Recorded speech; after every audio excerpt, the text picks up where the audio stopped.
Avant que toute chose commence, je ne commencerai pas à lire la première histoire. Je m'y engage tant que tout le monde ne m'aura pas dit en commentaire ce qu'il mange actuellement. Ça me fait tellement rire, j'ai l'impression qu'il y a plus de commentaires souvent quand je pose des questions comme ça sur la bouffe que sur les histoires en elles-mêmes. J'adore. Dernièrement, j'ai reçu un commentaire qui me disait Léo, je t'écoute pendant que je tonds la pelouse. Tu écoutes comment la vidéo? Bref, je pense que j'ai assez parlé. Commençons avec le premier témoignage. Salut Léo. Tout d'abord, je te souhaite une bonne année 2025, que celle-ci t'apporte de belles aventures, du bonheur et de la réussite. Merci beaucoup à toi Ambre, on t'embrasse aussi très fort toute la commu et moi-même. Cela fait maintenant 1 an que je te suis et j'adore ton contenu. Merci beaucoup. L'histoire que je vais te raconter n'est pas du tout paranormale. C'est une histoire qui m'a marqué et j'ai mis beaucoup de temps à en parler. Elle est longue et sur plusieurs mois, mais chaque détail, tu verras, a son importance. Je m'appelle Ambre et j'ai aujourd'hui 22 ans. Cette histoire prend place en 2020. Il faut savoir que j'ai grandi toute ma vie en Asie. Je venais de passer mon bac pendant le Covid et il était donc temps pour moi de poursuivre mes études. Mes parents avaient acheté une maison sur Nice qu'ils avaient entièrement retapée. C'est super à ce moment-là car je trouve une école de design sur Nice et je déménage donc seul dans cette maison. Franchement, une folie pour une étudiante. Donc, comme tu as pu comprendre, avec le Covid, j'ai été amené à venir seul en France. C'est certes mon pays d'origine, mais je n'y ai jamais vécu jusqu'à présent. Le retour alors est très rude pour moi et je suis seul dans cette maison. Je débute les cours, tout se passe bien, mais j'ai quand même du mal à m'intégrer. Je suis assez timide de nature, il faut le savoir. La France se retrouve confinée.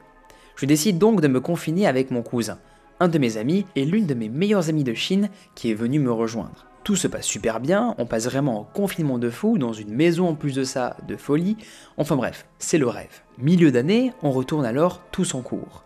Mon amie de Chine, elle, était repartie. Je suis donc avec mon cousin, mon pote et un de mes potes qui venait occasionnellement à la maison. Le chien de mon cousin arrive à la maison. C'est un gros staff de 70 kilos, mais c'est un amour. Il aimait tout le monde, c'était vraiment une peluche. Et ça a son importance pour la suite. Précision terminée, maintenant venons-en à l'histoire avec ce fameux Fabien. Évidemment, Fabien n'est pas son vrai prénom, elle a voulu protéger son identité pour la vidéo. Le retour à l'école se fait et Fabien commence à parler avec moi petit à petit. Nous faisons connaissance. Il faut savoir que je suis très réceptive aux énergies des gens et même en général. Mais bon, je me suis dit qu'il fallait que je fasse abstraction et que je devais au moins lui laisser une chance. Il faut savoir aussi qu'en prépa design, on a tous des projets individuels dans toutes ces matières. Et dans les 12 matières que l'on pouvait avoir, Fabien, ses projets, lui, étaient centrés systématiquement autour de la femme et du sexe. Il avait des propos déplacés sur les femmes et les proclamait ouvertement.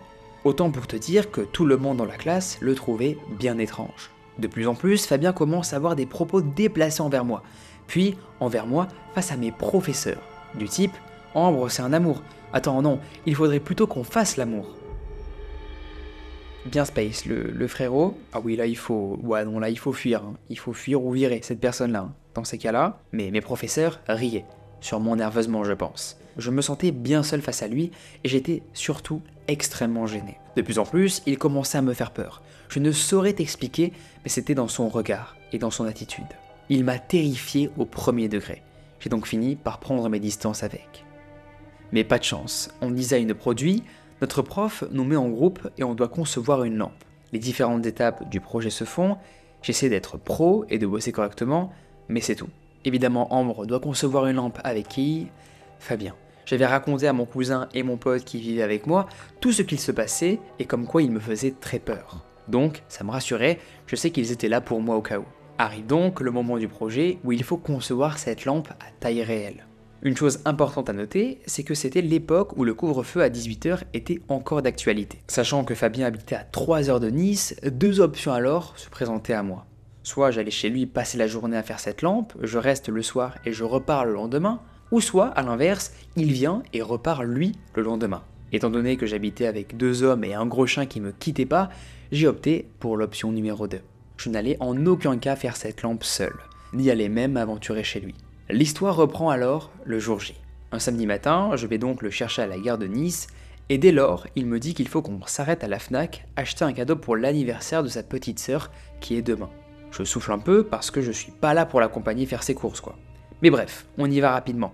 Et là, il me pose plein de questions sur ce qu'il devrait prendre, etc. Puis, il me dit même qu'il mettra mon nom sur la carte d'anniversaire, comme si je venais demain avec lui. Puis après, il me dit qu'il est ravi qu'on soit enfin en date. Alors là, je le stoppe direct, je m'énerve un petit peu et je lui dis qu'il doit arrêter avec ses conneries, que ce n'est pas du tout un date, que ce n'est pas drôle et que là, il se voit juste pour travailler et rien d'autre. Autant te dire que l'ambiance dans le bus là est bien gênante. On arrive donc à la maison et comme je t'ai dit juste avant, il y a un gros staff chez moi. Directement, à peine entré, le chien se place devant moi face à Fabien et se met à grogner et à aboyer sur lui. Dans ma tête, je me suis directement dit « Ok, ce mec c'est un fou, le chien l'aime pas ». Vous me direz que c'est peut-être une réaction très extrême, mais je fais confiance aux animaux. En plus de ça, le chien ne me quitte pas de l'après-midi, il me suit comme mon ombre et grogne dès que Fabien essaie de m'approcher. Cette journée était très bizarre. L'énergie qu'il me renvoyait, elle me faisait vraiment peur. Il me lançait plusieurs clins d'œil et était beaucoup trop avenant. Il avait une attitude très particulière. Arrive la fin de journée. Mon cousin rentre et mes deux potes aussi. Et là, encore une fois, changement d'ambiance total. Fabien ne parle pas et devient froid, il est agressif même dans ses réponses. Peut-être qu'il ne s'attendait pas à voir arriver 3 mecs à la maison. On essaie alors de faire la conversation, mais il reste froid et fermé. Ses réponses sont concises et très courtes. Je me disais qu'il était peut-être timide, mais encore une fois, je suis très réceptif aux énergies, et celle-ci était très pesante. Même mes potes venaient me voir en me demandant mais qu'est-ce qu'ils avaient dit pour qu'ils soient froissés comme ça. On avait pour habitude avec mes potes, après le dîner souvent, de regarder des vidéos de Squeezie ou un film à la télé. Alors il faut savoir que la maison était très peu meublée, étant donné que les meubles étaient dans notre maison en Chine. Donc il y avait un canapé lit 3 places, une télé, un tapis pour le salon de 150 mètres carrés. Donc sur le canapé, on se met un petit film, et je n'ai en aucun cas envie de m'asseoir à côté de lui. Je m'assieds donc par terre. Ça doit faire environ 45 minutes qu'on regarde le film, quand d'un coup, Fabien sort de nulle part. Je ne partirai pas de cette maison tant que je n'aurai pas embrassé Ambre. Un très grand silence s'instaure. Tout le monde se dit à ce moment-là, mais qui est ce fou? Et d'un coup, mes potes explosent de rire. Ils pensent tous à ce moment-là que Fabien fait une blague. Pourtant, son visage paraît très sérieux. J'étais tellement gêné et surtout terrifié. Fabien me faisait vraiment peur. Le moment de se coucher arrive donc. J'indique à Fabien sa chambre et il me dit que demain matin, il devra partir alors à 6h20. Et je lui dis donc que je serai debout pour lui ouvrir les différents portails. Tous les soirs, j'ai l'habitude de monter dormir avec le chien et de fermer ma porte à clé. Toujours, sans exception. Sauf que ce soir-là, mon cousin me dit qu'il voulait rester en bas devant la télé avec le chien et qu'il allait donc monter quand il irait se coucher. Vous l'avez bien compris, tu l'as bien compris, je n'ai donc pas dormi avec la porte fermée à clé ce soir-là. Une note assez importante à savoir, c'est que mon lit c'était un futon, un tapis japonais à même le sol. Je l'avais placé devant la porte de la chambre, donc je dormais face à la porte. Et là, en pleine nuit, je me réveille en sursaut par le chien qui aboie. Je suis encore dans les vapes quand j'aperçois à même pas 2 mètres de moi la porte grande ouverte. Et devinez qui? Fabien est au-dessus de mon lit, immobile, et il m'observe dormir. Là, je me demande si je ne suis pas dans un rêve. Je ne comprends vraiment pas ce qui se passe. Mon chien se met à grogner et à aboyer de plus en plus. Je lui demande ce qu'il fait là, mais il ne me répond pas. Il reste complètement statique. Alors je note en plus que je dormais nu dans mon lit tranquillement. Donc je me couvre et je m'énerve et je lui demande ce qu'il fout là. Je lui dis qu'il me fait peur et qu'il doit directement se barrer d'ici. Doucement alors, il se retourne et repart dans l'obscurité. Je me lève, je ferme la porte de ma chambre. Je tremblais encore. Je me suis habillé en vitesse et je suis alors descendu. Sauf que je ne le trouve pas dans la maison. Je remonte alors voir dans sa chambre, pas là non plus. Ni même dans la salle de bain. Là, j'ai le cœur qui bat à 1000 à l'heure. Je redescends, j'essaie de l'appeler doucement, mais zéro réponse. Et en fait, il s'avère que le salon en bas était un L. Et donc là où se trouvait le canapé, c'était un peu caché. Et dans le noir, on n'arrive pas trop à voir. Il se trouvait assis en fait, dans le noir, sur le canapé.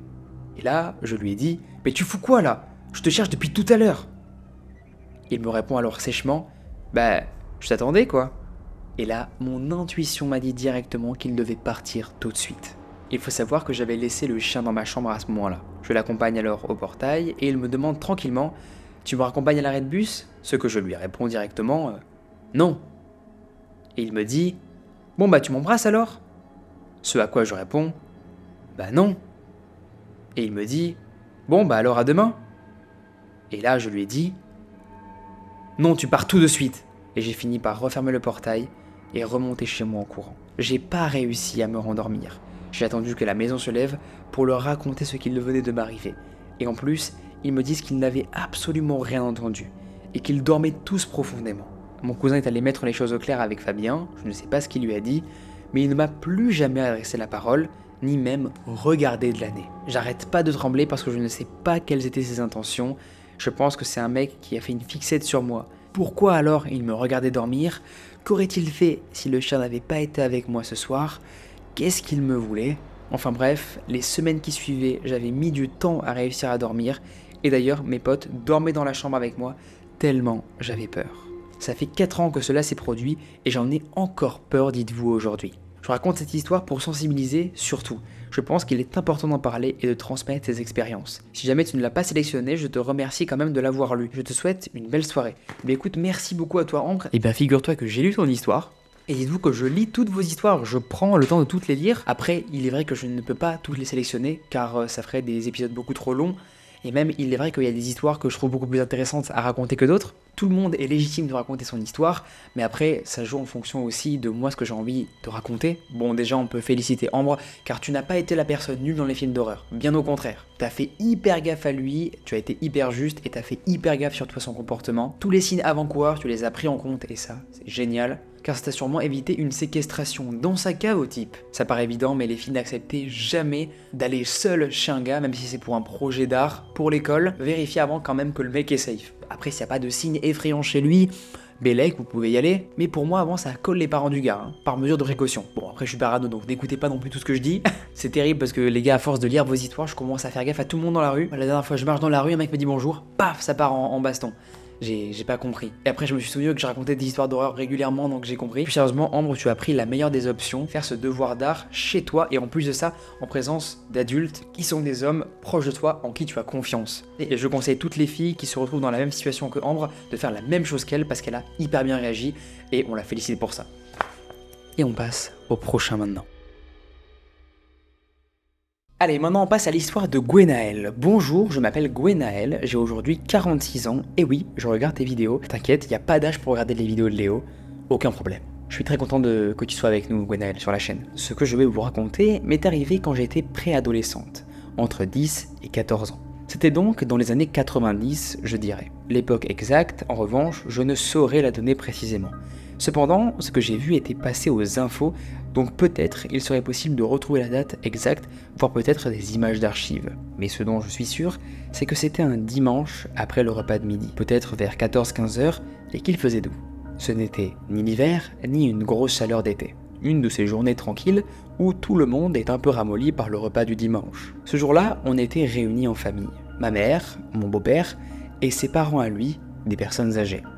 J'ai toujours aimé les animaux. Alors, spontanément, j'ai proposé de sortir leur chien pour le promener. On était à Troyes, dans l'Aube, plus précisément au quartier des Chartreux, sur la place Jeanne de Navarre. Pour ceux qui ne visualisent pas, cette place en fait forme un genre de zéro, une grande pelouse au centre avec des arbres sur tout le pourtour, entourée d'une rue circulaire et tout autour des maisons. C'est une place en gros. Ce sont des détails importants, vous verrez pourquoi. Je sors donc sur cette place avec le chien. Tout est calme. Et puis, soudain, ça apparaît. Je lève les yeux et il est là, au-dessus de moi, immense, triangulaire mais allongé, un triangle long noir, totalement opaque. Il flotte dans le ciel, juste au-dessus de la place. Il recouvre la place quasiment. Il ne vole pas, non. Il est en suspension, littéralement figé dans l'air. Et il est gigantesque. Il est là, au-dessus des arbres, je ne vois plus le ciel. Le plus troublant, il ne fait aucun bruit, aucun. Il n'y a pas un souffle de vent, aucun moteur, aucune vibration dans l'air. Rien. Même pas le chant habituel des oiseaux. Le chien, lui, par contre, ne réagit pas. Ce qui, en soi, est déjà bizarre. Aucun aboiement, pas un coup d'œil en l'air, rien ne bouge. Comme si le monde s'était figé pendant quelques minutes. Je regarde l'engin. Il y a très peu de lumière, dont une rouge qui m'a marqué. Je ne pourrais pas décrire tous les détails parce que le temps a passé, et j'ai du mal avec certains souvenirs. Mais cette lumière rouge, je m'en souviens parfaitement. Et là, je panique pas du tout. C'est ça qui est encore plus étrange avec le recul en fait. Je suis juste dans une espèce d'état d'observation. fasciné. Mais au bout de plusieurs minutes sous ce vaisseau triangulaire, je ressens quand même le besoin d'aller prévenir les autres. Alors, je cours chercher ma mère. Elle est à la cuisine, en train de faire la vaisselle. La fenêtre donne directement sur la place. En plus, je crie « Maman, maman, il y a des extraterrestres dans le ciel !» Ou peut-être que j'ai dit « Un ovni !» Je ne sais plus exactement. Et vous voyez l'idée. Elle me regarde d'un air vide, et elle me dit « Ah oui, oui, oui !» Et elle continue à faire sa vaisselle. Comme si j'avais dit « Il y a un chien qui traverse la rue, t'as vu ?» Ou « Oh, j'ai vu un pigeon !» Elle ne me prend pas du tout au sérieux. Ou alors, elle est dans un état second. Je ne sais pas vraiment. Peut-être qu'elle a cru que j'inventais. Peut-être que quelque chose l'a empêché de comprendre. Je n'en sais rien. Je lui dis « Mais maman, viens voir, le ciel est entièrement recouvert. On ne voit plus rien, viens voir. » Et encore une fois « Ah oui, oui, oui, d'accord. » Alors, je repars dehors. L'objet est toujours là. Toujours aussi immobile. Ça fait bien 5 à 10 minutes qu'il est là maintenant. C'est long, 5 à 10 minutes dans ce genre de moment. J'ai eu tout le temps de le regarder, de mémoriser sa forme, sa couleur, d'un noir étrange, pas un noir qu'on connaît. C'est impossible à décrire, mais ce n'était pas du tout une couleur banale. J'étais très à l'aise et en confiance, aucune peur. Peut-être l'insouciance de mon âge. Et d'un seul coup, il commence à bouger, lentement. Il glisse au-dessus de la place, dans la longueur. Je décide alors de le suivre. J'avance à la même vitesse que lui. Il ne va pas vite. Et là, pouf, disparu.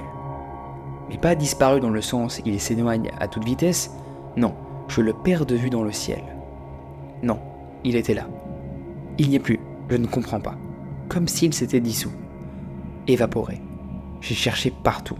J'ai tourné dans le quartier, j'ai levé les yeux dans toutes les directions. Rien. Plus aucun triangle à l'horizon. Plus de lumière, plus rien du tout. Et le soir, même aux informations, ils en parlent sur plusieurs chaînes. Des gens témoignent à la télé, des vidéos sont montrées, et encore une fois le triangle est petit et vu au loin. Dans les journaux de papier aussi, ils en avaient parlé, des gens ont vu un triangle volant dans le ciel, mais de loin. Pas ce que moi j'ai vu. Personne n'a rapporté un vaisseau aussi massif, aussi proche, aussi silencieux, avec mes informations. J'aurais pu témoigner de la taille. Je suis dégoûté.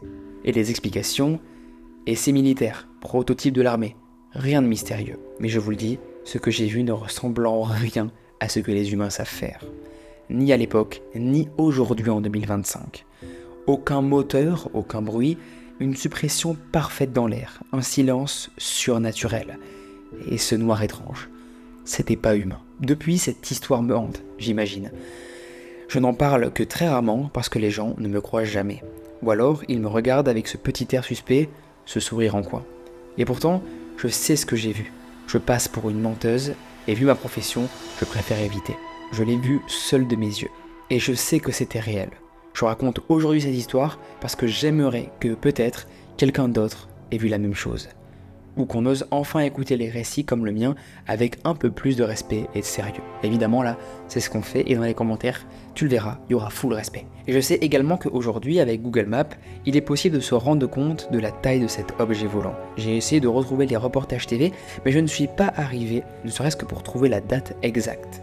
Merci d'avoir écouté Gwenaël. Merci beaucoup à toi Gwenaël, waouh, très courageuse de raconter ça, car comme tu l'as dit, quand tu racontes ce genre d'histoire complètement lunaire, complètement incroyable, on a tendance directement à dire « Oui bon d'accord, t'as vu un avion quoi ». Normal en réalité car les gens ont peur. Moi le premier, je préfère me dire « Ah ce truc dans le ciel, c'est un Doritos qui vole ». Rien de bizarre. Bon moi j'ai plusieurs théories, je me suis évidemment renseigné, parce que ton histoire m'a pas mal intrigué. Dans les années 90, il y a eu beaucoup de témoignages en Europe qui ont décrit la même chose que toi, ce triangle qui vole dans le ciel. Triangle qui ressemble parfaitement au fameux avion militaire TR-3B, un supposé avion secret américain. Il se pourrait peut-être que ce jour-là tu aies vu un projet expérimental. Est-ce que cela ne peut pas être un souvenir qui a été déformé? Cela peut être aussi une hallucination collective, une illusion d'optique, induite par un état modifié de conscience, peut-être. Dans ton témoignage, tu dis que tu as été extrêmement calme. Alors c'est peut-être lié à un état de déréalisation, ou une dissociation légère. Un truc qui est assez courant chez les préados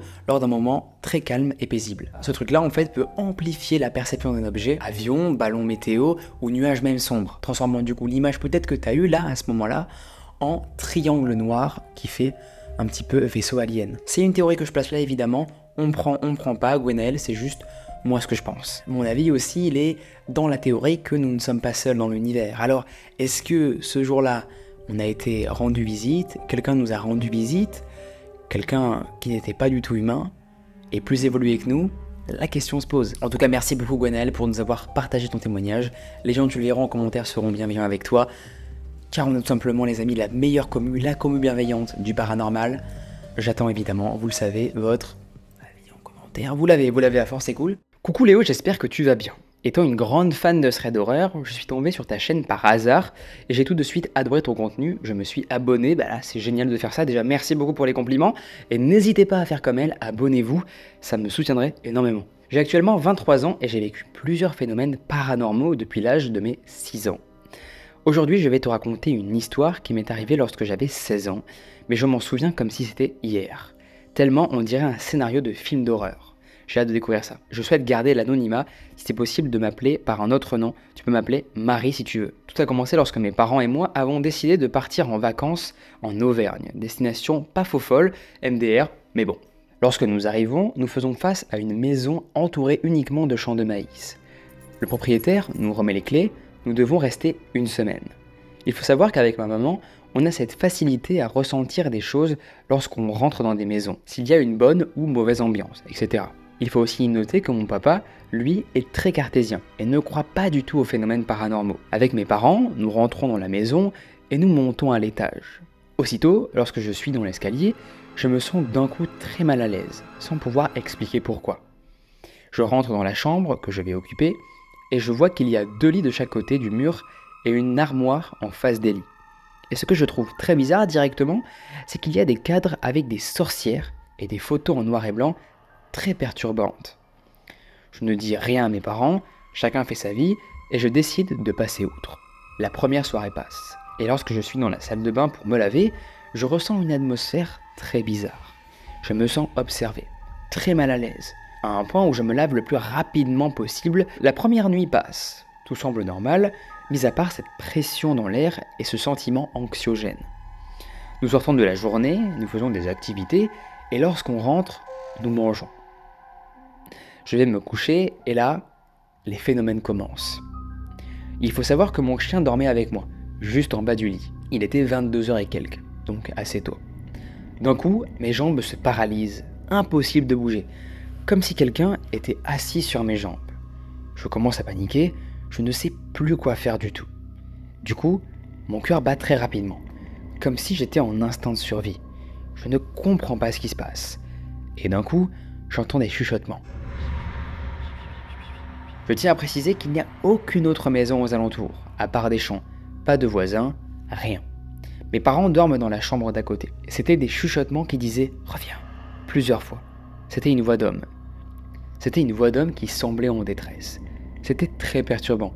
J'étais apeuré. Et là, prise de panique, je trouve le courage d'aller en courant dans la chambre de mes parents. Je leur dis qu'il faut que mon père dorme avec moi dans l'autre lit, car il est impossible de dormir. Il se passe des choses trop bizarres. Mon père alors vient et s'installe dans le lit à côté. Au même moment, dans la chambre, il y avait un étendoir pour étendre le linge. Et on entend un gros boum, comme si quelqu'un avait donné un coup de pied dedans. Mon premier réflexe est de regarder si le chien était à sa place, à côté de mon lit. Elle n'avait pas bougé. Mon père se lève, lui aussi sous le choc de ce qui vient de se passer. Il décide de me calmer en me disant de me rendormir. Ça doit être rien de grave, puisqu'il est très cartésien. Ensuite, dans la nuit, la télé s'allume seule. La machine à laver se déclenche aussi elle toute seule dans la salle de bain. Et les bruits recommencent. Le chien à côté du lit pleure et fait des bruits étranges, comme s'il avait peur. J'ai passé une nuit affreuse, où il m'a été impossible pour moi de dormir. Au réveil, ma mère nous raconte qu'elle a eu énormément aussi, elle, de mal à dormir. Dans ma chambre, elle ressentait une présence. Elle se sentait vraiment très mal à l'aise, à un point où elle faisait des sortes de crises d'angoisse. Il était impossible pour elle de bouger. Elle voulait à tout prix partir de cette maison. Mon père, qui est pourtant cartésien, décide lui aussi qu'on doit partir définitivement de cette maison, car la journée qui suit cette nuit, nous nous sentons observés et surtout très dérangés. Les objets s'allument tout seuls, les chuchotements reprennent, Nous décidons donc de rentrer à la maison. Et là, vous pensez que l'histoire s'arrête. Mais non, non, malheureusement. En retournant à la maison, je retourne dans mon ancienne chambre. Nous avions déménagé depuis. Dans cette maison, l'oncle de mon papa est mort. Plusieurs phénomènes se sont également passés ici, que je pourrais te raconter dans un autre mail. Pourquoi pas, avec grand plaisir. Dans ma chambre, j'avais une mezzanine. Il s'y trouvait un bureau, des peluches, des Barbies et d'autres jouets que je n'utilisais plus, puisque j'étais adolescente. En bas de la mezzanine se trouvait alors mon lit, mon armoire et ma télé. La première nuit, je me fais réveiller à minuit car j'entends des Je dors depuis de nombreuses années avec des boules caisses. Alors, je me dis que ça doit être le voisin d'à côté et que ce n'est rien de grave. Je me rendors. Je me fais ensuite réveiller également à 3h du matin, tout pile, par ces mêmes ricanements. Là, je commence un petit peu à me poser des questions. Mais encore une fois, j'étais beaucoup trop fatigué. Donc, je me dis que c'est pas grave. Le lendemain matin, plus aucun bruit. La nuit arrive. Et je me fais encore une fois réveiller à minuit pile par... Là, c'en est trop pour moi. Je vais chercher mon père qui était dans la chambre d'à côté avec ma maman. Je lui dis que j'ai trop peur et qu'il faut qu'il vienne dormir avec moi dans le lit. Mon père vient et se met alors dans le lit. Et d'un coup, les ricanements recommencent. Mon père trouve ça très bizarre. Il me dit que c'est sûr que l'entité qu'il y avait dans la maison de vacances nous a suivis jusqu'à la maison. Dès qu'on allumait la lumière, il n'y avait plus aucun bruit. Et dès qu'on éteignait la lumière de la chambre, les ricanements recommençaient. C'est vraiment très bizarre, et ça faisait super peur. On s'imagine. Mon père passe alors quelques heures dans le lit avec moi. Par moments, les bruits recommencent. Et dès qu'on allumait la lumière pour chercher d'où cela pouvait provenir, les bruits s'arrêtaient. Et dès qu'on éteignait la lumière, les bruits recommençaient. Et là, je me souviens que ce bruit est familier. Je repense à une sorte de Barbie que mes parents m'avaient offerte lorsque j'avais 8 ans. Quand tu appuyais dans son dos, elle faisait Mais cette Barbie n'avait plus été utilisée depuis des années. Ce qui était très bizarre d'ailleurs, c'est qu'elle ne s'était jamais rallumée toute seule auparavant. En plus, il fallait appuyer dans son dos pour qu'elle fasse le bruit. Pourquoi tout cela s'est-il produit après être revenu de ce lieu étrange? Sachant d'où vient le bruit maintenant, je récupère alors la Barbie. Père, tellement apeuré, lui a arraché la tête, enlevé les piles et l'a jetée à la benne à ordures du lotissement. Il m'a dit qu'il avait peur qu'elle fasse comme Chucky. Une fois la poupée jetée, nous n'avons plus eu de problème de ce genre. Cependant, nous avons eu des problèmes paranormaux dans cette maison et la suivante. Je pense que j'ai un certain don qui me permet de ressentir, malheureusement, certaines choses. C'est avec plaisir que je pourrais te raconter d'autres histoires paranormales. Je voulais à tout prix te raconter celle-ci en sachant que mon père, qui ne croit vraiment pas au paranormal, a lui-même peur. Il m'en parle encore très souvent. Et il m'a d'ailleurs dit, il y a seulement quelques années, qu'il avait eu la peur de sa vie dans cette maison, mais qu'il ne voulait pas me le dire pour ne pas m'inquiéter plus. J'espère que cette histoire t'a plu, je te souhaite de passer une bonne journée, bisous. Ah, moi j'aime pas du tout ce genre de choses. Les poupées qui se mettent à fonctionner alors que c'est physiquement impossible, ça m'effraie. Moi je n'aurai, les gars, jamais de poupées chez moi. Bon, y a d'ailleurs aussi eux là-bas. Bon, les poupées, on peut toujours, si on veut être rationnel, dire que c'est un bug. Mais bon, là, sachant qu'elle n'a pas été utilisée depuis longtemps et qu'il n'y avait pas de pile dedans, c'est quand même très bizarre. Dans ton témoignage, tu dis que tu avais une sensation assez bizarre, comme si tes jambes se bloquaient. Alors, est-ce que tu n'aurais pas fait une sorte de paralysie du sommeil? Donc, rien forcément de paranormal, juste ton cerveau qui s'imagine voir une chose effrayante. Et est-ce que justement ces chuchotements un petit peu bizarres que tu as entendus au début ne seraient pas finalement des chuchotements qui seraient dans ta paralysie du sommeil? Mais bon, après tu as vu que ça venait pas du tout d'une entité ou quoi, qui serait potentiellement dans ta chambre, mais bien d'un jouet. Mais est-ce que ce ne serait pas la Barbie qui aurait été défectueuse, et avec l'humidité, la poussière et une pile sûrement abîmée, est-ce qu'elle ne se serait pas du coup déclenchée toute seule? La machine aussi à laver, on peut aussi penser à un bug électrique. Mais bon, rien n'explique aussi la réaction du chien, ça fait quand même beaucoup de coïncidences et... c'est vrai qu'on pourrait plutôt là pencher vers la théorie du paranormal. En plus que ton père très cartésien réagisse comme ça fait encore plus flipper et ça crédibilise encore plus en tout cas les phénomènes que tu vis. En tout cas, tu ne les hallucines pas. Tout le monde dans la famille là vit cette horreur, même le chien. Marie, je t'assure, tu verras dans les commentaires, on arrivera à trouver une solution, ou du moins j'espère, qui pourra t'aiguiller ou pas. En tout cas, j'espère que ça t'aura fait kiffer que je lise ton témoignage. D'ailleurs, pour tous ceux qui veulent, je le rappelle, que je lise vos témoignages, leo@d-influence.com.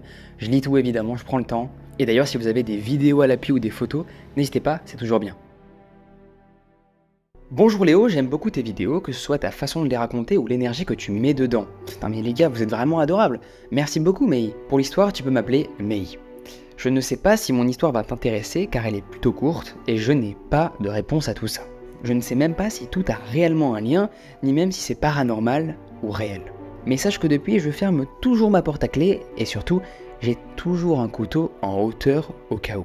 Quand je suis arrivé dans mon appartement après la séparation avec le papa de mes enfants, séparation qui s'est plutôt bien passée, c'est important de préciser car impossible que cela vienne de lui, je suis arrivé dans une ville où je ne connaissais littéralement personne.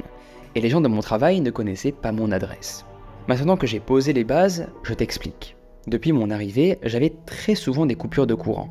Je regardais dans le Judas, mais dans le couloir, la lumière était là. Donc ce n'était pas que chez moi. Mais le moment bizarre arrive. À chacune de mes coupures de courant, quelqu'un essayait de rentrer chez moi, en toquant, puis en faisant bouger ma poignée, sans jamais ouvrir. En regardant le Judas, rien. Personne. Et évidemment, je n'ouvrais pas pour vérifier. Je n'entendais pas le bruit de l'ascenseur, ni celui de la porte des escaliers. La machine de l'ascenseur, il faut savoir, est au-dessus de mon appartement. Je sais quand quelqu'un l'utilise, vu le boucan qu'elle fait. Ça a duré 3 ans. Presque une dizaine de fois par an. J'avais tendance souvent à oublier de fermer la porte à clé, mais dès que j'avais une coupure de courant, je courais pour fermer, et rebelote, encore et encore. N'ayant probablement aucun instinct de survie, je n'ai jamais eu peur, me disant que si un mec rentrait chez moi, je pourrais le sortir sans problème. Honnêtement, j'étais stupide de penser ça. Un jour, tout s'est arrêté après un événement particulier. J'étais en live TikTok et j'entendais des chats hurler à la mort. Cela n'était pas une simple bagarre de chat classique, c'était des hurlements déchirants. Je fais écouter alors au live, tout le monde était d'accord. On pensait que quelqu'un leur faisait du mal. Alors, je choisis de descendre, mes clés posées comme un poing américain, habitude de femme qui se fait souvent embêter dans la rue, et une fois en bas, je suis au 5e étage. Mais là, plus aucun bruit, plus de chats. Il devait être 1h du matin, il faisait nuit, il pleuvait, mais pas un bruit. Je n'entendais même pas le son de la pluie alors que je sentais l'odeur de la pluie et surtout l'odeur du fer. Je regarde un peu autour de moi, mais pas de chat. Pas de sang, pas d'humain, rien. À part un poids dans mes poumons. Je suis vite parti et j'ai pris l'ascenseur. J'avais l'impression que ça durait une éternité. Je rentre chez moi vite parce que, grosse envie pressante d'un coup, ça m'arrive souvent que j'oublie d'aller aux toilettes assez souvent, mais en sortant, je passe devant ma porte d'entrée et là, l'horreur. La porte s'ouvre. Ça n'a pris qu'1 minute entre ma rentrée et la porte qui s'ouvre. Je mets un coup de pied très violent dans ma porte parce que oui, si quelqu'un rentre, met une main ou autre, il allait souffrir. Mais rien. Pas un cri, pas un son. Encore. Je ferme ma clé évidemment, je regarde dans le Judas, j'écoute l'ascenseur, la porte, personne. Depuis, plus rien ne s'est produit.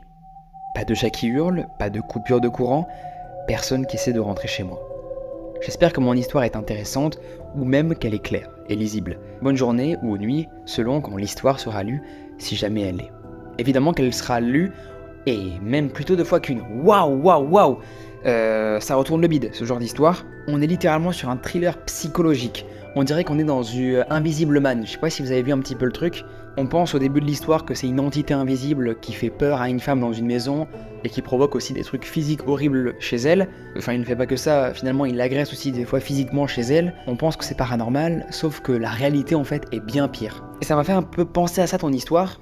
Il n'y aurait-il pas une personne qui se foutrait bien de ta tête? Je ne sais pas. Mais après, si on veut trouver des théories encore une fois rationnelles ou paranormales, vous inquiétez pas, j'en ai un petit peu, voilà, encore une fois, j'adore écouter finalement, donner mon avis sur les histoires. Dites-moi si ça vous fait chiant, ouais, dans les commentaires. Moi, c'est un truc que j'adore faire. Comme dans la vidéo, vous savez, où on invite des abonnés, on me débriefe à la fin des histoires, je trouve ça génial. C'est très dur de trouver des explications rationnelles à tout ça, sachant que si ça aurait été par exemple une tentative de cambriolage, elle aurait vu distinctement dans le Judas les personnes, sauf que là, elle a vu personne. Est-ce qu'une personne se servirait de ces coupures de courant pour finalement essayer de voir les maisons faciles à voler? Peut-être. Est-ce que la fatigue, le stress du déménagement, la solitude que tu vivais à ce moment-là, est-ce que ton cerveau n'aurait pas amplifié des bruits normaux? Cette histoire me met dans un inconfort total. Parce que là, on peut aller que sur des théories en réalité paranormales. À part si dans les commentaires, vous avez d'autres théories, donc n'hésitez pas à me mettre histoire 3, ma théorie. Et la suivante, est-ce qu'on est du coup sur un esprit malveillant rattaché à l'immeuble, à ton appartement en l'occurrence? On pourrait aussi penser à une perturbation électromagnétique paranormale. On dit souvent que les esprits influencent l'électricité pour se manifester, donc des coupures. Je ne sais pas, ces histoires me perdent dans cet épisode-là, c'est assez effrayant. J'ai qu'une hâte, c'est de sortir la vidéo et de vous lire directement après pour voir si vous avez des solutions quoi. Je suis ta chaîne depuis un bon moment déjà et je tenais avant tout à te féliciter pour tes vidéos captivantes. Merci à toi. Je tenais à te contacter aujourd'hui pour te raconter un peu mon histoire avec le paranormal, haha. Et bien écoute, merci beaucoup pour avoir pris le temps. Je tiens à préciser qu'aussi fou que ça puisse paraître, aucun élément n'a été modifié ou amplifié. Chaque fait ont été vécus comme décrits et ça a fait des années que je me retourne la tête pour trouver une explication rationnelle à tout ce qu'il s'est passé. Pour poser le contexte, je suis né et j'ai grandi sur l'île de la Réunion, au sein d'une famille croyante et un peu pratiquante, à l'exception de ma grand-mère maternelle qui était extrêmement croyante et vraiment à fond dans la religion catholique. J'ai donc grandi avec les notions de bien et de mal, de vie après la mort et par conséquent de l'existence du surnaturel. L'île de la Réunion regroupe de nombreuses religions, croyances et superstitions au vu de son histoire et de la richesse de ses terres et de sa population. Par conséquent, j'ai toujours entendu parler d'histoires paranormales, de mauvais sorts et encore de sorcellerie, sans y être vraiment pour autant confronté. Tout a changé pendant les vacances de juillet à août 2022. À ce moment-là, j'ai rencontré 2 garçons avec qui le feeling est directement passé. On a rapidement commencé à passer du temps ensemble avec mon groupe d'amis et on a fini même par passer l'entièreté de nos vacances ensemble. Tout a commencé un soir où, en fin de soirée, on se racontait nos petites histoires paranormales. Je suis déjà fan de sa vie et du mood. J'étais captivé par l'ensemble des phénomènes paranormaux qu'ils avaient déjà vécus. Et comme toute personne n'ayant rien connu, je frissonnais un peu sur le moment, puis je suis rapidement passé à autre chose et a repris le cours de ma vie comme si de rien n'était. Un premier soir, nous devons récupérer un de ces 2 garçons assez loin de chez moi. Il habitait dans les Hauts et devait récupérer des affaires pour le week-end.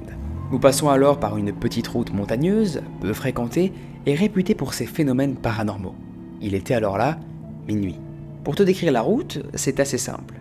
Une montagne à ta gauche et le vide complet à ta droite. Il n'y avait aucun chemin adjacent, aucune sortie possible, simplement 2 montagnes à traverser avec une seule et unique route.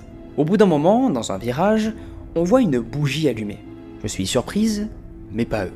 Cette bougie est apparemment allumée tous les soirs par on ne sait qui d'ailleurs. On passe alors 2 virages et d'un coup, on voit une 208 blanche arriver en face de nous. Mon ami roulait relativement vite et il nous restait que 2 virages avant de la croiser. Mais d'un coup, plus rien. Plus de voiture. Ils se mettent alors à rire et me disent « T'as vu Mia, on t'avait dit qu'on croisait des voitures fantômes ici ?» Je crois d'abord à un hasard et me dit que la voiture a fait demi-tour. Mais au vu de la route, c'était objectivement impossible. En tout cas, pas aussi vite. Je fonds alors en larmes. Appelle mon frère, terrifié, et lui dis que tout ce qu'ils nous ont raconté est bel et bien vrai.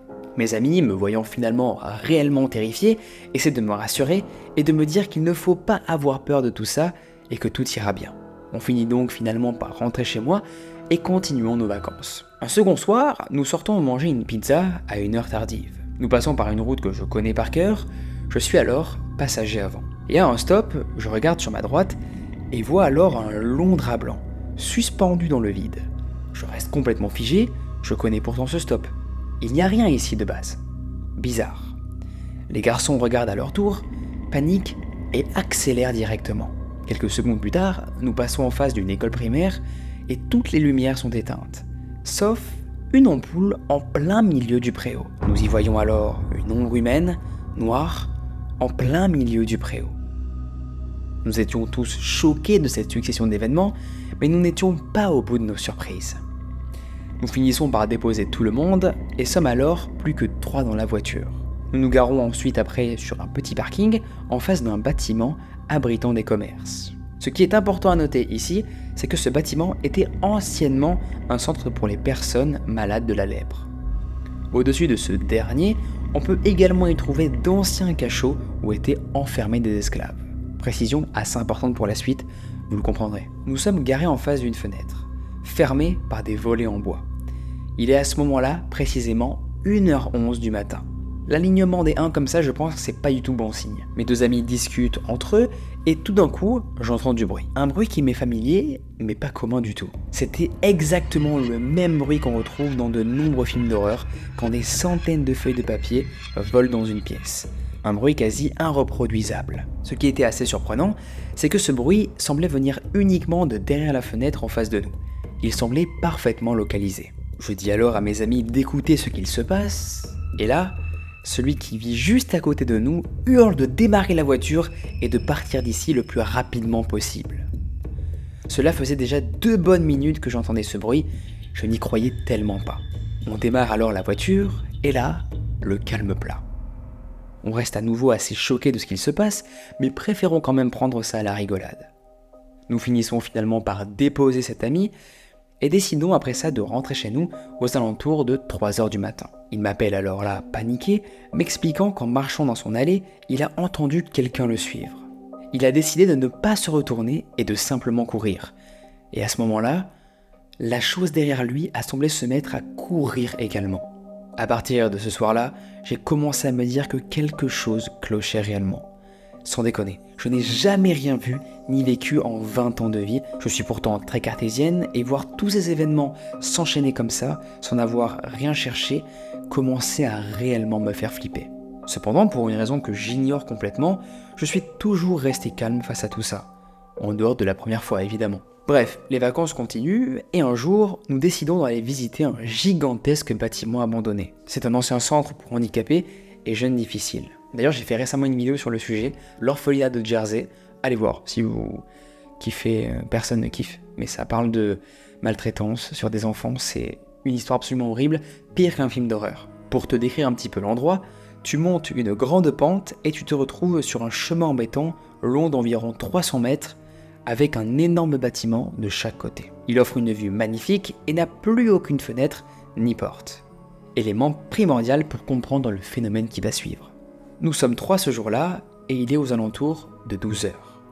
Il fait beau, pas un nuage ni une brise à l'horizon. Nous faisons notre petite visite pendant environ 1 heure, puis décidons de partir.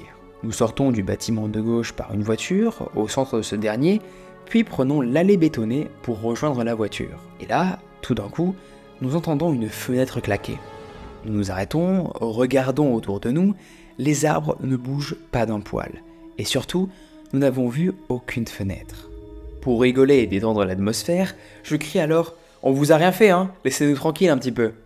Nous reprenons alors notre marche, et à ce moment précis, à chaque ancienne fenêtre que nous passons, nous entendons un claquement venir des 2 bâtiments simultanément. C'est comme si notre passage de chacune des anciennes fenêtres déclenchait une réaction. Les derniers événements que nous avons vécus se sont déroulés à la fin des vacances. Nous étions chez un ami, il était aux alentours de 11h, et nous étions à table. Nous étions 3 ce jour-là, il pleuvait, et nous avions passé la matinée posés devant la télé. J'ai terminé de manger la première, donc je commence à faire ma vaisselle. Je suis alors dos au couloir. Puis je décide de me rendre aux toilettes. Arrivé devant le couloir, je vois des traces de pas mouillés dans l'entièreté de ce dernier. Je demande alors aux garçons s'ils sont sortis. Ils me répondent que non.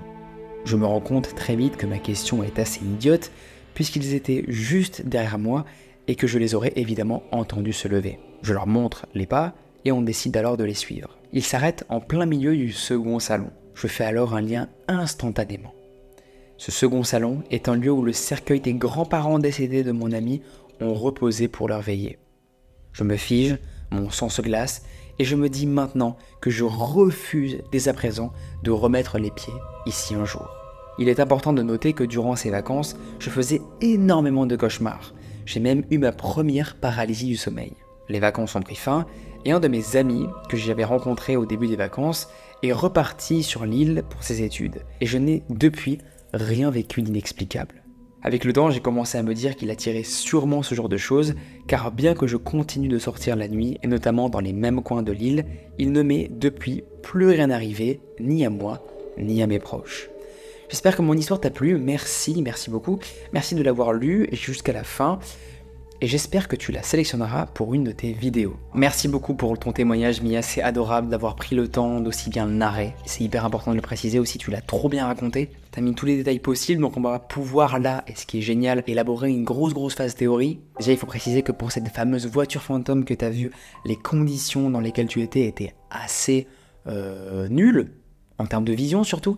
Tu ne voyais rien, c'était la nuit. La voiture a tout simplement pu éteindre ses phares, ce qui aurait donc provoqué brutalement sa disparition, ou peut-être qu'elle a tourné brusquement dans un virage que tu n'as pas vu. Est-ce que comme on est la nuit, entre potes, on n'a pas voulu se faire peur, et donc ça aurait créé une sorte d'hallucination collective? C'est peut-être aussi plausible. Pour le drap suspendu dans le vide maintenant, est-ce que cela ne serait pas une personne qui aurait coincé un drap dans un arbre? Ça aurait pu être aussi un animal, un mec qui se baladait juste simplement comme ça? Est-ce que la peur que tu as eue pendant toute cette soirée a créé un biais collectif d'interprétation? Tout devient directement paranormal avec l'effet de groupe? Peut-être. Il y a un monde où c'est juste un gars bourré qui a pris le linge de sa mère, qui l'a mis sur la tête et qui s'est tapé un gros sprint à la Usain Bolt dans les montagnes. C'est sûrement arrivé statistiquement, en réalité. Et d'ailleurs, dites-moi en commentaire si vous avez déjà vu des situations lunaires comme ça. Et pour en venir maintenant au bâtiment ancien que tu as pu visiter avec tes potes, est-ce que les plusieurs bruits que tu as entendus ne pourraient pas être liés à un animal bloqué dans ce magnifique endroit? Un bruit de vent piégé dans une structure du bâtiment qui ferait du coup une sorte d'effet acoustique, des chauves-souris, des rats, des oiseaux, des animaux qui ont l'habitude d'être dans ce genre de lieu. Il y a plein de théories à se faire. Les traces de pas mouillées dans le couloir, ça quand même c'est vachement intriguant. Est-ce qu'il n'y aurait pas eu une condensation ou une fuite d'eau chez toi qui aurait créé sans faire exprès des marques au sol représentant des pas d'humains? Est-ce que quelqu'un est sorti parmi tes potes sans s'en rendre compte, mouillé? Est-ce que ce n'est pas la trace d'un animal mal interprété? Honnêtement, c'est assez mystérieux, j'adore ce genre d'histoire et c'est bien pour ça que je les raconte. Mia, n'hésite pas à me faire un retour par rapport un petit peu à ton histoire. Est-ce que tu valides un petit peu mes théories et les théories des gens dans les commentaires? Bonjour Léo, je suis tombé sur tes vidéos et j'ai tout de suite adoré. Merci beaucoup à toi, Alva. J'ai énormément regardé tes vidéos de témoignages et je me suis décidé de te partager le mien. Faites pareil que Alva. Pour te mettre un peu de contexte, mon nom de naissance est Anaël, ce qui est une information importante. Et j'ai changé de prénom, m'appelant désormais Alva. Je te laisse choisir comment tu souhaites m'appeler, cependant à cette époque, je m'appelais encore Anaël. J'ai grandi dans un environnement très terre-à-terre et n'étant à aucun moment lié à un quelconque mouvement de spiritisme ou autre, puisque mes parents sont tous les deux scientifiques. Déjà, je suis très fan du témoignage. On part sur quelqu'un de rationnel qui ne croit pas au paranormal, alors pourquoi elle inventerait ce qu'elle va nous raconter? Je me pose la question. Du coup, j'aime beaucoup déjà le début. Je n'ai donc reçu aucune éducation religieuse ou autre, et j'ai été même très sceptique quant aux événements dits surnaturels. Mais tout a changé quand un soir, en rentrant du collège, je les ai vus pour la première fois. Les ombres. Je me souviens de cette soirée comme si c'était hier. On était en janvier et il faisait donc nuit très tôt. J'attendais mes parents à la maison en regardant la télé. Mais ils mettaient beaucoup plus de temps que prévu. J'ai décidé de regarder par la fenêtre pour voir alors si je les apercevais, mais ce que j'ai vu à la place me glace encore le sang. Juste devant mon portail se tenaient deux silhouettes sombres, des ombres de forme humanoïde, mais dont je ne parvenais pas à discerner les traits. J'ai tout de suite commencé à paniquer et j'ai tenté d'appeler ma mère, mais elle ne répondait pas. En regardant par la fenêtre, j'ai découvert que les ombres avaient disparu, pour se déplacer maintenant devant ma porte d'entrée. Je n'ai pas cherché une seule seconde à comprendre et je suis sorti par la porte de derrière pour m'enfuir directement. Complètement paniqué, j'ai sonné chez tous les voisins, mais aucun ne m'a répondu. Je précise que je vis dans un tout petit village et que nous nous connaissons tous. Pourtant, c'est comme s'il n'y avait plus aucune forme de vie, j'étais soudainement seul. Je ne savais pas quoi faire, et pour te résumer rapidement, car tout est très flou, même pour moi, je suis retourné dans ma maison et me suis caché derrière un fauteuil jusqu'à l'arrivée de mes parents. Mais cela, malheureusement, ne s'est pas arrêté là. Les jours qui ont suivi après ça, je les voyais partout. Au collège, chez moi, dans le village, elles ne me laissaient pas tranquille. Elles murmuraient sans cesse sur mon passage. Elles murmuraient mon nouveau prénom que je n'avais pourtant dit à personne. Alva, Alva. Je n'en pouvais plus. Alors, un jour, je les ai simplement regardés et je leur ai demandé « Mais qu'est-ce que vous voulez? Vous ne voyez pas que vous me rendez complètement folle ?» Je n'ai bien sûr obtenu aucune réponse. Cependant, j'ai arrêté de les voir et de les entendre. Pour moi, cela était alors terminé. Et malgré la frayeur que j'avais ressentie, je suis passé à autre chose. Mais un jour, au détour d'une conversation avec ma mère, je les ai évoqués. J'ai expliqué à ma mère ce que j'avais vécu, et c'est là qu'elle m'a appris que lorsque j'étais toute bébé, sa meilleure amie lui aurait dit que j'étais spécial. Ma mère, très sceptique, ne l'avait pas cru, mais avec ce que je lui ai raconté, elle a commencé à se poser quelques questions. La nuit même, j'ai rêvé des ombres qui me murmuraient que je les avais trahis et qui tentaient de m'étrangler. Au matin, même si je n'avais aucune trace sur le coup, j'avais terriblement mal à la gorge et je n'avais plus de voix durant plusieurs jours. Depuis ce jour, je ne les ai plus jamais revus et très honnêtement, j'espère ne plus jamais les revoir. Je te remercie d'avoir lu et même si je sais que je ne peux pas apporter plus de preuves que ça, cette histoire est profondément ancrée dans ma mémoire. Je précise que j'ai rencontré beaucoup de psys par la suite et qu'aucun trouble mental pouvant mener à de telles hallucinations ne m'a été diagnostiqué. J'espère que mon histoire t'aura plu. Merci encore, Alva. C'est une des histoires paranormales les plus cool que j'ai pu lire. Alors pour la simple et bonne raison qu'on parle là de personnes qui ne sont pas du tout dans le paranormal, qui n'ont aucune croyance, qui sont très cartésiennes. C'est pour ça d'ailleurs que je les sélectionné. J'aimerais vraiment avoir votre avis sur cette histoire. Très bizarre cette histoire, j'aimerais apporter une théorie scientifique à tout ça. Suis-je scientifique? Pas du tout. Donc c'est pour ça que j'ai besoin de vous. Bon, évidemment, vous ne serez pas tous scientifiques dans les commentaires, j'imagine. En revanche, il y a peut-être des personnes qui sont très forts, ou du moins qui ont déjà étudié ce genre de phénomène-là, qui ont déjà été témoins peut-être de patients qui viennent les voir et qui leur parlent aussi de ces ombres un petit peu humanoïdes effrayantes noires, de ces hallucinations peut-être aussi auditives. Est-ce que ces hallucinations auditives, ce Alva, est-ce que Alva a imaginé ça? On sait pas, en fait, il y a tellement de théories à se faire, j'ai pas trop d'idées là, je vous avoue. Je ne vois pas dans quel passage son témoignage ne pourrait pas être honnête. Donc n'hésitez pas à me dire dans les commentaires ce que vous en pensez, est-ce qu'il y a des personnes spécialisées dans les visions comme ça un petit peu bizarres qui pourraient nous dire ce qu'elle aurait peut-être vu ce jour-là? Est-ce qu'elle n'a pas été victime d'une hallucination? Est-ce que Alva, je te pose la question maintenant, tu n'as pas pris, mais tu nous l'aurais dit je pense, quand ton témoignage était hyper bien construit, un médicament qui t'aurait fait voir ces personnes-là? Après, très bizarre, non, c'est un peu impossible, je me contredis un petit peu sur ça, car tu vas continuer à aller voir après de plus en plus. Même je tue carrément cette hypothèse, comme t'es allé voir un psy et il a complètement démenti tout ça, tu n'as pas de trouble psychologique qui aurait pu te faire voir ces ombres flippantes, ces silhouettes humanoïdes, car oui, il y a des troubles comme ça qui peuvent vous faire voir des formes effrayantes, que je mettrai juste là, je ne sais plus comment il s'appelle ce trouble-là, mais en tout cas oui, ça existe bien. J'attends vos théories en commentaire sur ce témoignage, il était pas mal effrayant, très bien narré, merci pour ça, merci pour les personnes qui prennent le temps aussi de bien narrer, merci à toi Alva, et on passe au prochain témoignage, et j'attends vos théories dans les commentaires, car j'adore les lire, je vous le dis honnêtement. Bonjour Léo, je t'écris pour te partager une histoire vraie que ma maman m'a racontée il n'y a pas si longtemps. Ok, donc là on est sur l'histoire de la daronne. Elle ne l'avait jamais confiée à personne avant moi. C'est une expérience qu'elle a vécue quand elle était toute petite, et qui, je pense, aurait toute sa place dans l'ambiance de tes vidéos. Je te l'ai transmis ici à la première personne, comme elle me l'a raconté. Quand j'étais enfant, j'habitais un immeuble entouré d'un petit parc. C'était notre endroit préféré, à mes copines et moi. On y passait des heures, insouciantes, à courir, à inventer des jeux, et surtout à rire. C'était un petit monde à part, protégé. Enfin, du moins en apparence. Mais j'ai fini par remarquer quelque chose, ou plutôt, quelqu'un. Un homme. Toujours le même. Il était là, chaque jour. Silencieux, un peu en retrait, assis sur un banc, ou debout près des arbres. Il ne faisait rien, il ne nous parlait pas. Il se contentait juste de nous regarder. Et il ne me quittait pas des yeux. Au début, je me disais que c'était sûrement un monsieur du quartier. Mais avec le temps, mon malaise a grandi. Son regard était froid, vide. J'étais encore petite, mais j'ai compris que quelque chose n'allait pas. Un jour, alors qu'on jouait dans le parc, comme d'habitude, j'ai eu soif. Je suis monté alors chez moi, seul pour boire de l'eau, puis je suis redescendu, en passant par le local à vélo. C'était un petit raccourci sombre, pas très rassurant, mais je le prenais parfois. Je n'aurais pas dû. Je ne l'ai pas vu venir. En une seconde, il m'a attrapé. Une main immense s'est plaquée sur ma bouche, mon dos a heurté le mur. Il me tenait là, fermement, sans un mot, c'était lui, l'homme du parc. Je me suis mise à pleurer, terrifiée, incapable de bouger. J'étais paralysée par la peur. Et lui, il me regardait, droit dans les yeux, et longtemps. 10 secondes, 10 longues secondes d'un silence glacial, pendant lesquelles mes larmes coulaient sans s'arrêter. Et puis, il m'a relâché. Il m'a laissé partir sans dire un mot. Il a reculé, a disparu dans l'ombre et je ne l'ai plus jamais revu. Je n'ai jamais osé en parler à mes parents, j'avais peur qu'on me dispute, que ce soit de ma faute et pas de la sienne. Ce n'est que des années plus tard que j'ai raconté cette histoire à ma fille. Et tu sais ce que j'en pense encore aujourd'hui?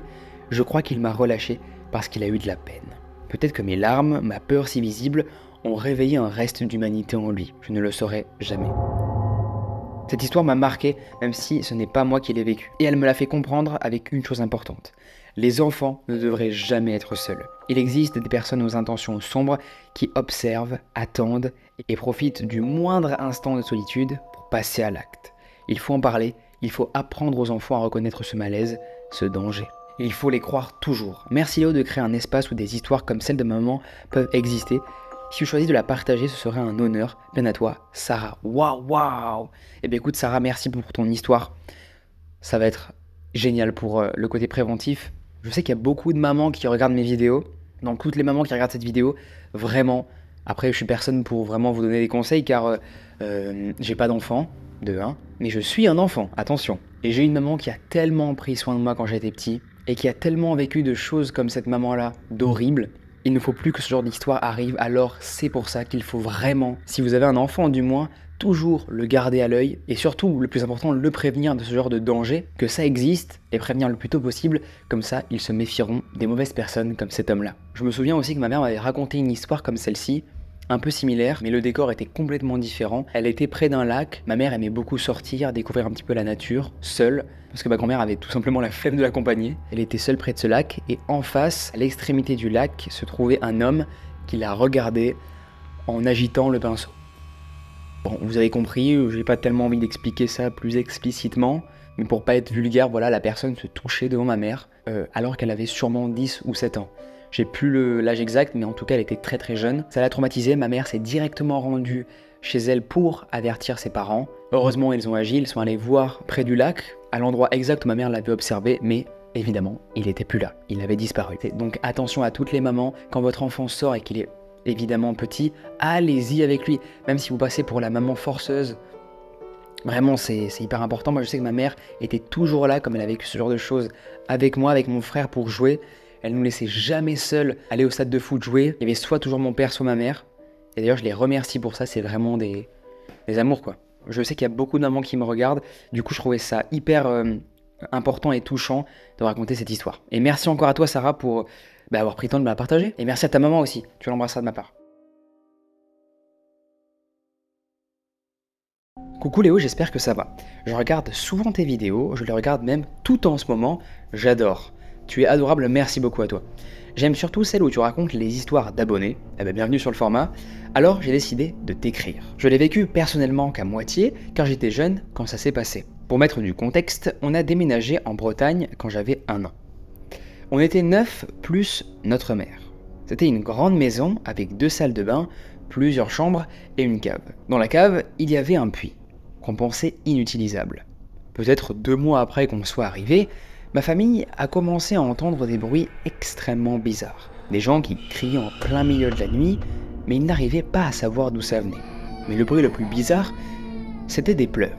Des pleurs d'une petite fille qui se faisait entendre n'importe où et n'importe quand. Le premier vrai événement qui a eu lieu avec cette petite fille, c'est quand ma sœur Hélène avait dans les 7-8 ans.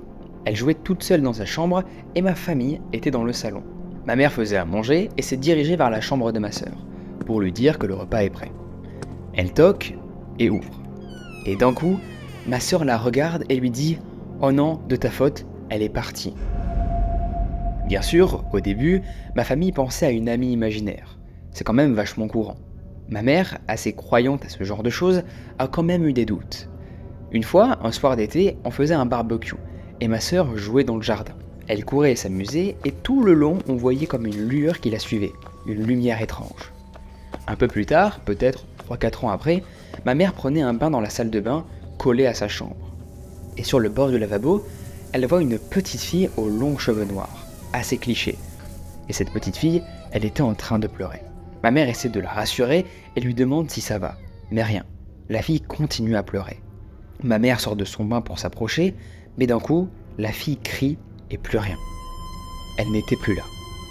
Cette petite fille a hanté notre maison pendant très longtemps, jusqu'au jour où ma mère a décidé définitivement de fermer le puits car il ne nous servait plus. Et bizarrement, tout s'est arrêté. Plus de bruit incessant dans les murs, personne n'a fait le lien avec le puits.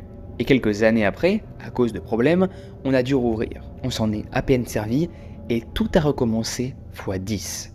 À ce moment-là, je devais avoir dans les 6-7 ans. Je me rappelais des lueurs blanches dans ma chambre et des gens qui parlaient dans les chambres quand il n'y avait personne. Une fois, un ami de mon frère est venu dormir à la maison. Il dormait dans le canapé dans le salon. Au beau milieu de la nuit, il entendait une fille pleurer. Pensant que c'était une de mes sœurs, il s'approche pour la rassurer. Puis d'un coup, la petite fille se met à hurler. Pris de panique, il court et part.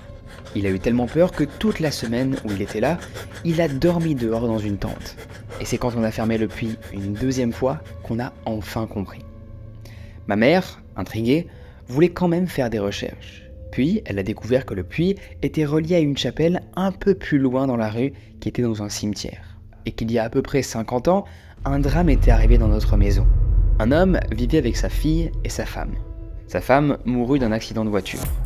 Le père, n'arrivant pas à supporter la perte de sa femme, décida de se suicider, emmenant aussi sa fille avec lui. Il descend dans la cave et jette sa fille dans le puits avant de s'y jeter lui-même. Bon, je vous l'avoue, je suis quelqu'un de très rationnel, même si j'ai été élevé avec cette croyance-là. Je n'y crois vraiment pas, même si je sais que j'ai vu tout ça quand j'étais petit. J'ai essayé de mieux la compter, j'espère que tu la liras et qu'elle te plaira. Même si elle ne passe pas dans une vidéo, j'espère que tu auras aimé la lire. Je suis bien évidemment abonné, c'est la base. Eh bien écoute, merci beaucoup à toi.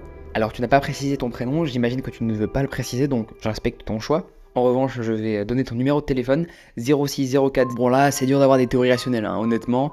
Après, est-ce que ce ne serait pas le puits qui aurait déclenché cette peur irrationnelle, inconsciente finalement? Le fait d'avoir un vieux puits, d'être dans une vieille maison, est-ce que tout ça n'aurait pas amplifié cette peur-là, amplifié ces bruits, ces événements un peu flippants? Est-ce que ton souvenir, même si je le crois complètement, ne serait pas transformé? Vous savez, le temps passe, les souvenirs se mélangent, et on reconstruit des histoires plus impressionnantes que ce qui ne s'est vraiment produit? Ou alors on peut être complètement sur la théorie paranormale. L'âme de la petite fille serait piégée dans le puits, incapable de partir en paix. Ça peut être aussi une théorie. Ce que je trouve hyper flippant et trop bizarre et pratiquement inexplicable, c'est le fait que ta mère ait vu littéralement cette petite fille chez vous, dans cette salle de bain. Je ne vois pas comment on peut expliquer l'événement, quoi. À part si on peut se dire que c'est une hallucination, peut-être, mais bon, quand même bizarre parce qu'elle a entendu pleurer. Alors quoi, est-ce que la moisissure, le fait que ce soit une vieille maison, l'humidité aurait provoqué quoi, des hallucinations collectives dans la maison? Ça me paraît un peu bizarre. Même si c'est possible scientifiquement, je trouve que même l'explication scientifique fait un petit peu gros.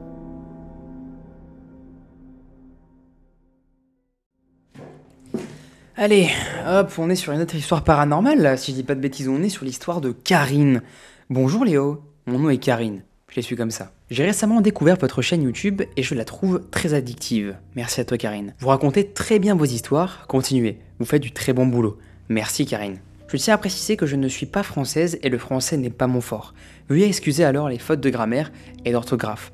On ne t'en tiendra pas rigueur, ne t'en fais pas Karine. Mais ce que je vais te raconter s'est passé quand j'en avais 12. Jusque-là, je n'avais pas trouvé d'explication à ce que j'ai vu, sauf dernièrement, durant un déjeuner familial, avec toute la famille du côté de ma mère. Je vais d'emblée te raconter ce que j'ai vu cette nuit dans l'année de mes 12 ans.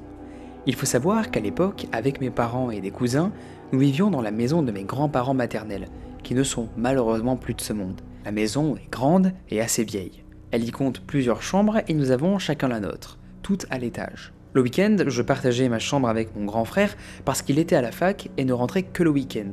J'avais donc un lit superposé, mais je dormais toujours en haut et mon frère prenait le lit du bas.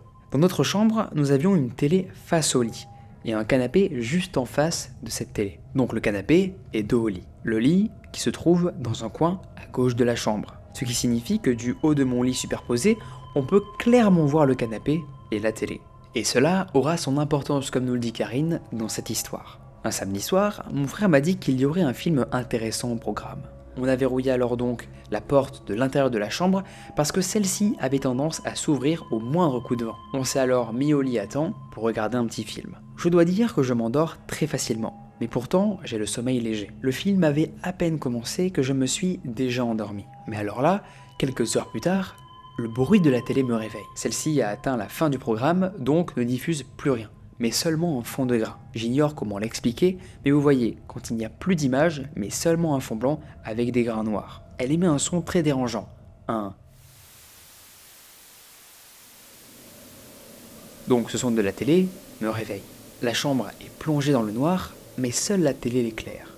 Je dis donc à mon frère de baisser le son et même d'éteindre carrément la télé parce que la télécommande est avec lui. Je vois que la télé affiche la barre de volume qui ne baisse que de -2 sur une échelle de 0 à 20. Je me redresse alors du lit et je me rends compte que mon frère est toujours endormi et ronfle beaucoup. Et que même durant le moment où je lui ai demandé de baisser le volume, je n'ai pas entendu de mouvement dans son lit. Il dormait à poing fermé. Je repose alors mes yeux sur la télé et c'est là que j'ai vu une tête qui dépassait le canapé. Des frissons m'ont traversé et j'avais soudainement envie d'aller aux toilettes. Je reconnais que c'est un homme assis sur le canapé et regardant la télé. Je rappelle qu'il n'y a plus rien à regarder, plus de programme. Mais il était là comme figé devant l'écran. Sa tête était chauve car le reflet de la télé faisait briller son crâne. Je ne voyais évidemment pas le reste de son corps ni son visage là d'où je suis, seulement son crâne qui dépassait le canapé.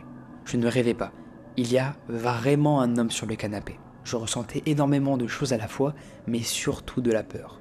Beaucoup de peur. Je n'avais pas le réflexe de réveiller mon frère, ni même mes parents dans la chambre d'à côté, parce que me lever signifierait passer près du canapé, donc près de cet homme. Je me suis donc retenu et je me suis tourné vers le mur, dos à la télé. Je me suis mise donc après ça en position fétale pour me sentir en sécurité. Vous voyez, le sentiment où vous voulez protéger tous vos membres au cas où quelqu'un vous agrippe les pieds ou les mains s'il dépasse une certaine zone. Le sommeil m'est venu un moment après. Le lendemain, c'est le programme du matin qui me réveille. Je suis la première à me réveiller et ce que j'ai vu cette nuit me revient tout de suite. La lumière de la baie vitrée illumine déjà toute la pièce. Je me redresse et j'entends que mon frère ronfle toujours. Je descends alors du lit et je me dirige vers le canapé. Mais là, personne. Sauf que la télécommande était sur la petite table basse devant le canapé et non sur la table de chevet de mon frère. Donc ça veut dire que cette nuit, ce n'était pas lui qui avait baissé le son. Je regarde la porte et elle est toujours verrouillée de l'intérieur. Je la déverrouille et je vais dans la cuisine voir mes parents. J'attendais que tout le monde soit à table, y compris mon frère, pour raconter ce que j'ai vu cette nuit. Il m'a affirmé que lui-même allait me demander la fin du film parce qu'il s'est endormi avant et que non, il n'avait pas touché la télécommande. Tout le monde a pris cette histoire à la légère, que c'était un cauchemar ou une paralysie, mais non, j'en étais sûr. J'ai bien vu ce que j'ai vu. A noter que personne n'est chauve chez nous, ni mon père, ni mon frère, ni mes cousins, ni même mon défunt grand-père. Il ne s'est plus rien passé les nuits d'après et nous avons déménagé quelques mois plus tard dans une autre maison, notre maison actuelle. Je reviens alors au déjeuner de famille qui s'est déroulé il y a quelques semaines maintenant.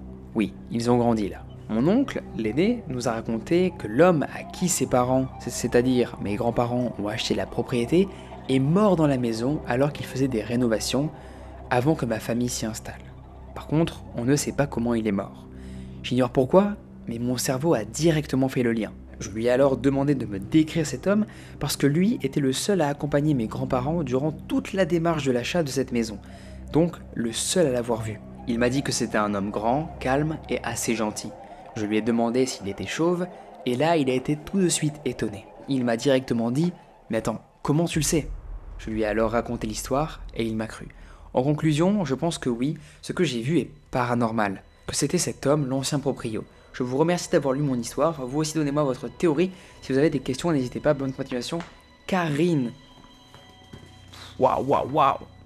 J'imagine les personnes qui ont la phobie des chauves et qui sont témoins comme Karine d'une histoire similaire. Très compliqué comme le deuxième témoignage de prouver que c'est faux. En réalité, le témoignage est bien écrit, même si tu nous as dit au début que tu n'étais pas française et que pour toi le français était compliqué. Tu t'es vraiment bien débrouillé, bravo à toi Karine. Ton histoire et comment tu nous l'as expliqué peut annuler déjà la théorie que ce soit une personne de ta famille, comme tu précises que tu étais bien seul à ce moment-là dans la chambre avec ton frère. Donc quelle était cette chose de l'ancien propriétaire? Sûrement un intrus qui a voulu peut-être se témoigner une série dans ta chambre, peut-être aussi, ça peut être une théorie, un stalker qui habite chez toi, très peu probable en réalité. Là je réfléchis sur cette théorie, quasiment impossible. En tout cas ce serait beaucoup plus effrayant que le paranormal. Mais en tout cas, affaire à suivre, c'est toujours dur de juger les histoires paranormales et c'est dur de juger sur des témoignages anonymes d'une certaine façon, si les histoires sont vraies ou pas. Après si c'est des mensonges, tant pis. En tout cas, ça nous aura bien divertis. En tout cas, j'espère Karine qu'actuellement ça ne t'affecte plus, que tu as pu en parler avec ton oncle de tout ça, que tu as pu dédramatiser un petit peu la situation, que ça ne t'est plus arrivé ce genre d'événement un petit peu effrayant, et surtout que la personne que tu as vue ce soir-là, qui a vécu un accident tragique et qui est mort d'une façon horrible, a pu retrouver la paix. Dans les hauts plateaux désertiques du nord du Chili, une série d'attaques nocturnes sanglantes a semé la panique parmi les éleveurs. Plus d'une cinquantaine de jeunes alpagas et lamas ont été retrouvés morts, vidés de leur sang. Pourtant, on retrouve des marques de perforation étrangement précises au niveau du thorax. Pour les villageois de Colchan, non loin de la frontière bolivienne, le coupable ne faisait aucun doute. Le Chupacabra, cette créature mythique venue sucer le sang des bêtes. Déconcertés, les autorités locales et les vétérinaires ne sont pas parvenus à identifier le prédateur responsable. Les blessures infligées aux animaux ne ressemblaient à rien de connu dans la région. Les pumas et les renards, habituels chasseurs de ces terres arides, s'en prennent généralement au cou de leur proie et laissent des traces de lutte. Alors que là, c'était complètement différent. Ici, les morts étaient propres, carrément chirurgicales, et les carcasses demeuraient intactes, enfin à l'exception de 2 petites plaies. Face à cette énigme, le maire de Colchan, Javier Garcia Choc, sollicita alors l'aide d'une vétérinaire locale, Andrea Nieto. Après avoir examiné les cadavres, celle-ci déclara « Il ne s'agit ni d'un puma, ni de renard, ni même de chien sauvage. Il n'y a que 2 petits trous visibles, bien espacés, placés dans la région du thorax. Aucun autre signe de morsure, ni de déchirement. La taille et la disposition des crocs indiquaient alors une mâchoire étroite, différente des animaux présents dans la zone, différente des prédateurs locaux. Elle exclut aussi l'hypothèse des chauves-souris, beaucoup trop petites pour causer de tels dégâts. Pour les habitants, l'explication rationnelle ne suffisait pas. Les témoignages des éleveurs se recoupaient. L'agresseur frappait uniquement la nuit, ne laissait aucune empreinte et n'emportait jamais les corps. Juan Choc, un fermier endeuillé, confia même ceci. Au début, on a cru à un déséquilibré, mais ensuite, les cadavres ont continué à apparaître. Trop nombreux, trop étranges. Il évoqua la rumeur d'un chupacabra blessant des gens dans le sud du pays. Depuis, on a installé des lumières à panneaux solaires autour des enclos pour essayer de le tenir à distance. Un autre agriculteur, Louis Choc, fit remarquer que la créature ne s'attaquait pas à la chair ou aux organes. Elle fait un petit trou toujours au même endroit. Pas de chair arrachée, pas de traces de lutte. Même les mères ne défendent pas leurs petits. C'est comme si les bêtes étaient paralysées face à ce qu'ils voyaient devant eux. Le Service national de l'agriculture et de l'élevage, le SAG, dépêcha alors des agents pour inspecter les lieux. Mais malheureusement, dans les 2 cas les plus récents, les corps avaient été déplacés après la mort, rendant toute analyse de terrain difficile. Des caméras infrarouges furent alors installées autour des fermes, dans l'espoir peut-être de filmer le mystérieux prédateur en action. La figure du Chupacabra, ancrée dans le folklore latino-américain, remonte à la fin des années 90. D'abord signalée à Porto Rico, la créature est décrite comme possédant des yeux rouges luisants, des crocs proéminents et une démarche bondissante. Elle aspirait apparemment le sang de ses victimes, d'où son nom. Chupar, aspirait, et cabra, chèvre. Depuis, des signalements ont été faits un peu partout dans les Amériques, jusqu'en Russie dites-vous, et au Kazakhstan. En 2016, les villageois ukrainiens auraient même capturé un spécimen qu'ils accusaient de décimer leur chapelle. On s'est bien diverti, maintenant, trouvons le rationnel dans tout ça et essayons d'évoquer des théories et des hypothèses. Plusieurs pistes ont été envisagées pour expliquer les attaques de Colchan, chacune plus ou moins plausible. Est-ce qu'on ne serait pas face à une mutation animale inconnue? Certains biologistes suggèrent l'émergence d'une espèce inconnue ou mutée, peut-être échappée d'un laboratoire clandestin. L'absence d'empreintes, la précision chirurgicale des morsures et l'absence de chair consommée évoqueraient alors un comportement différent des carnivores classiques. Ou alors est-ce que cela ne serait pas un prédateur extraterrestre? Bon là vous l'aurez deviné, c'est une théorie beaucoup plus audacieuse, mais souvent citée dans de nombreux milieux ufologiques. Beaucoup disent que le Chupacabra est d'origine extraterrestre, envoyé pour prélever du matériel biologique. Les blessures nettes, comme le rapportent les faits, rappellent certains récits de mutilation animale liés à des ovnis. Mais ça ne peut pas être que paranormal. On peut aussi expliquer ça comme un phénomène psychique collectif. Certains psychologues avancent qu'il pourrait s'agir d'un cas de panique morale, une psychose collective alimentée par la peur, les rumeurs et la mémoire du mythe. Ce genre de phénomène est bien documenté dans l'histoire humaine, mais il n'explique là pas les blessures réelles ni les cadavres. Est-ce qu'on ne serait pas face à une organisation criminelle ou sectaire? Cette théorie envisage l'implication d'un groupe opérant la nuit, pour des rituels ou des expériences. La répétition des blessures pourrait indiquer un schéma ritualisé. Une hypothèse, je vous l'accorde, extrêmement inquiétante, mais jamais totalement écartée, dans les cas d'animaux mutilés. Le retour du mythe incarné. Pour les habitants, il ne fait aucun doute que le Chupacabra est bien réel. Pour eux, la créature n'est pas un mythe ni une hallucination. C'est une présence ancestrale en fait, peut-être réveillée ou attirée par un quelque déséquilibre dans l'environnement. Aujourd'hui encore, l'énigme reste entière. Aucun prédateur identifié, aucune empreinte et des caméras toujours muettes. La peur, elle, continue de rôder dans les montagnes de Colchan, là où des nuits sombres, glaciales et désormais hantées. Salut Léo, j'espère que tu vas bien.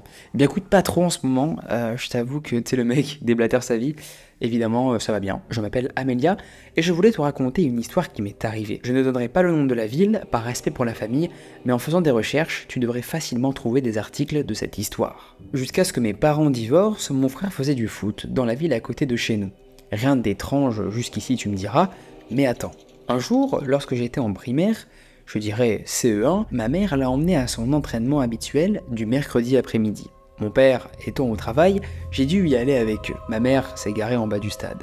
Il y avait toute une pente à monter pour atteindre le stade, mais elle ne pouvait pas aller plus haut puisque c'était comme des marches. Elle devait juste le déposer et pour pas perdre de temps, elle m'a dit de rester là, de rester dans la voiture et qu'elle ne fermerait pas de toute façon. On était dans les années 2000, presque 2010, c'était pas si choquant à l'époque. Elle est donc partie. Et pendant que je l'attendais, un homme est arrivé en moto avec un petit garçon derrière lui, et s'est arrêté à mon niveau. Il a commencé à me poser plusieurs questions, mais je savais très bien quand même que je ne devais pas parler aux inconnus, donc je ne lui répondais rien de spécial. Il s'est ensuite mis à me proposer de venir jouer avec son fils, en disant qu'il avait des bonbons et des jouets. Oui, je sais, il était un peu le cliché du kidnappeur. Je lui ai juste dit que je ne voulais pas, et que ma mère allait arriver. Il s'est mis alors à insister, puis il est descendu de la moto en commençant à s'approcher de moi. Je me rappelais très bien que la voiture n'était pas fermée et que s'il essayait de l'ouvrir, c'était fini pour moi. Il me faisait vraiment peur. Mais je me rappelle que j'essayais de ne pas lui montrer de peur. J'avais peur qu'il comprenne que la voiture n'était pas fermée. Au moment où il posait sa main sur la poignée de la portière, une voix a résonné derrière lui. C'était une amie de ma mère qui venait de récupérer ses fils au foot. Il était plus jeune que mon frère et donc l'entraînement d'avant.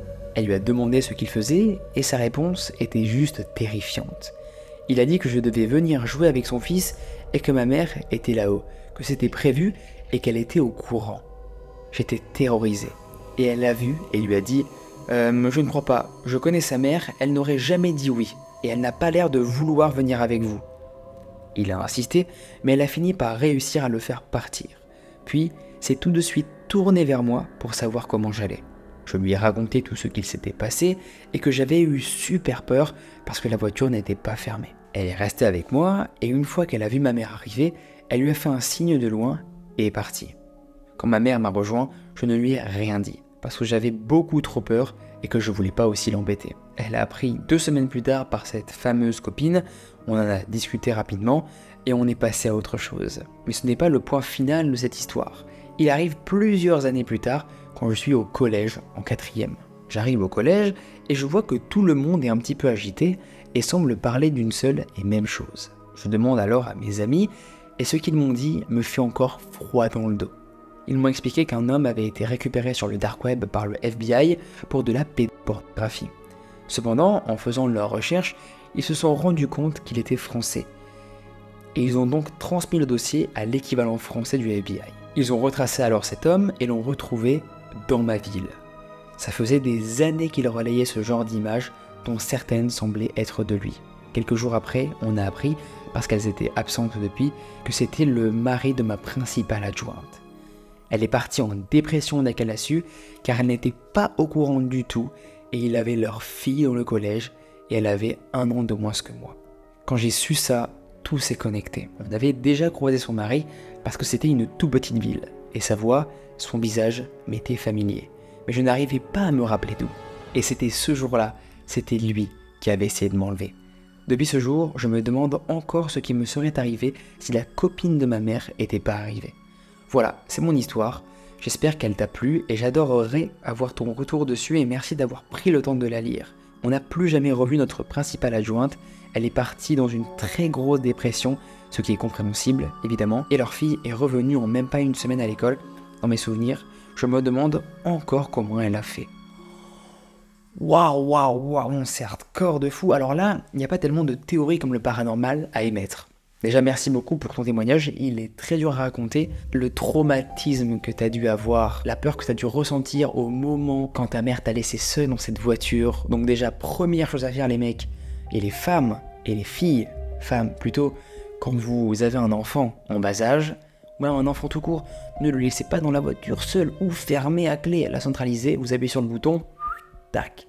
En sécurité, ça part. En tout cas, gros respect à toi, on espère que tu vas mieux depuis, on espère surtout que la fille qui a été victime du coup de son père va beaucoup mieux. Parce que elle en vrai, elle y peut rien et elle a un daron absolument affreux et franchement dur après je pense pour s'en remettre de tout ça. Et surtout la maman aussi, qui est tombée en dépression, grosse force à elle. Ça m'effraie le fait que l'humain puisse avoir des dérives comme ça complètement horribles. Dites-vous que ça m'est arrivé ça récemment, j'attendais mon pote, et un monsieur est venu me demander si je pouvais acheter du lait pour son enfant, tout ça était à Paris, il m'a même montré une photo comme preuve de l'enfant, sauf que c'était un montage très mal fait, on dirait que l'enfant n'était pas du tout content d'être là.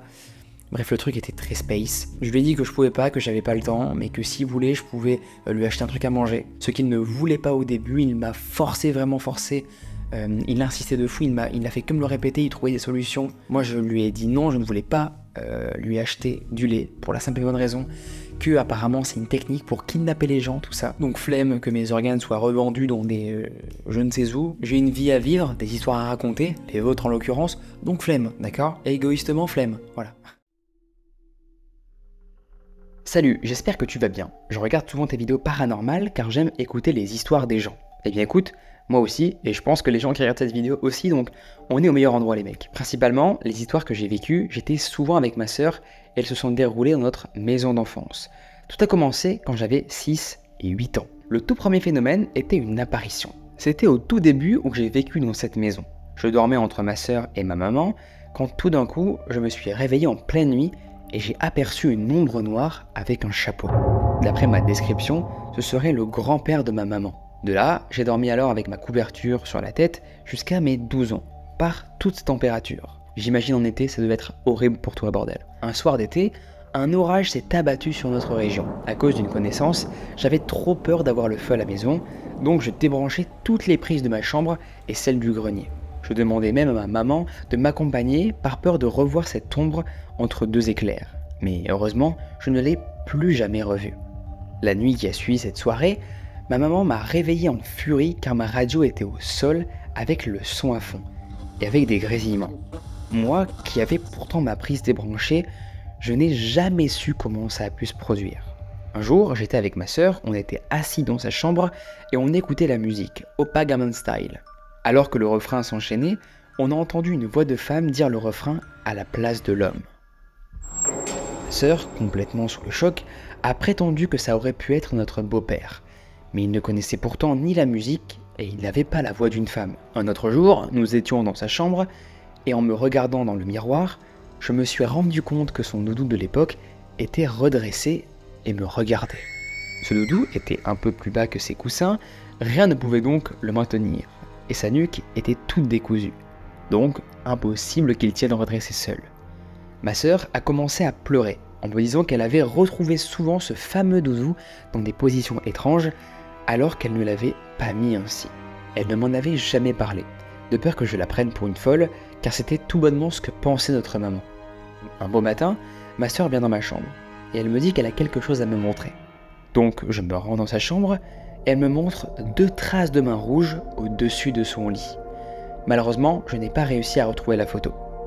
La seule photo que j'ai, c'est quand j'allais travailler avec mon beau-père à 13 ans. J'avais pris 2-3 photos du camion et sur le chemin du retour, j'ai décidé de les regarder. Je me suis aperçu d'un visage dans le pare-brise. Malheureusement, ces 2-3 photos, je n'ai réussi à en retrouver qu'une seule et je suis vraiment dégoûté, car sur une des photos, on pouvait clairement distinguer des dents, alors que celles que j'ai encore, on ne les voit pas.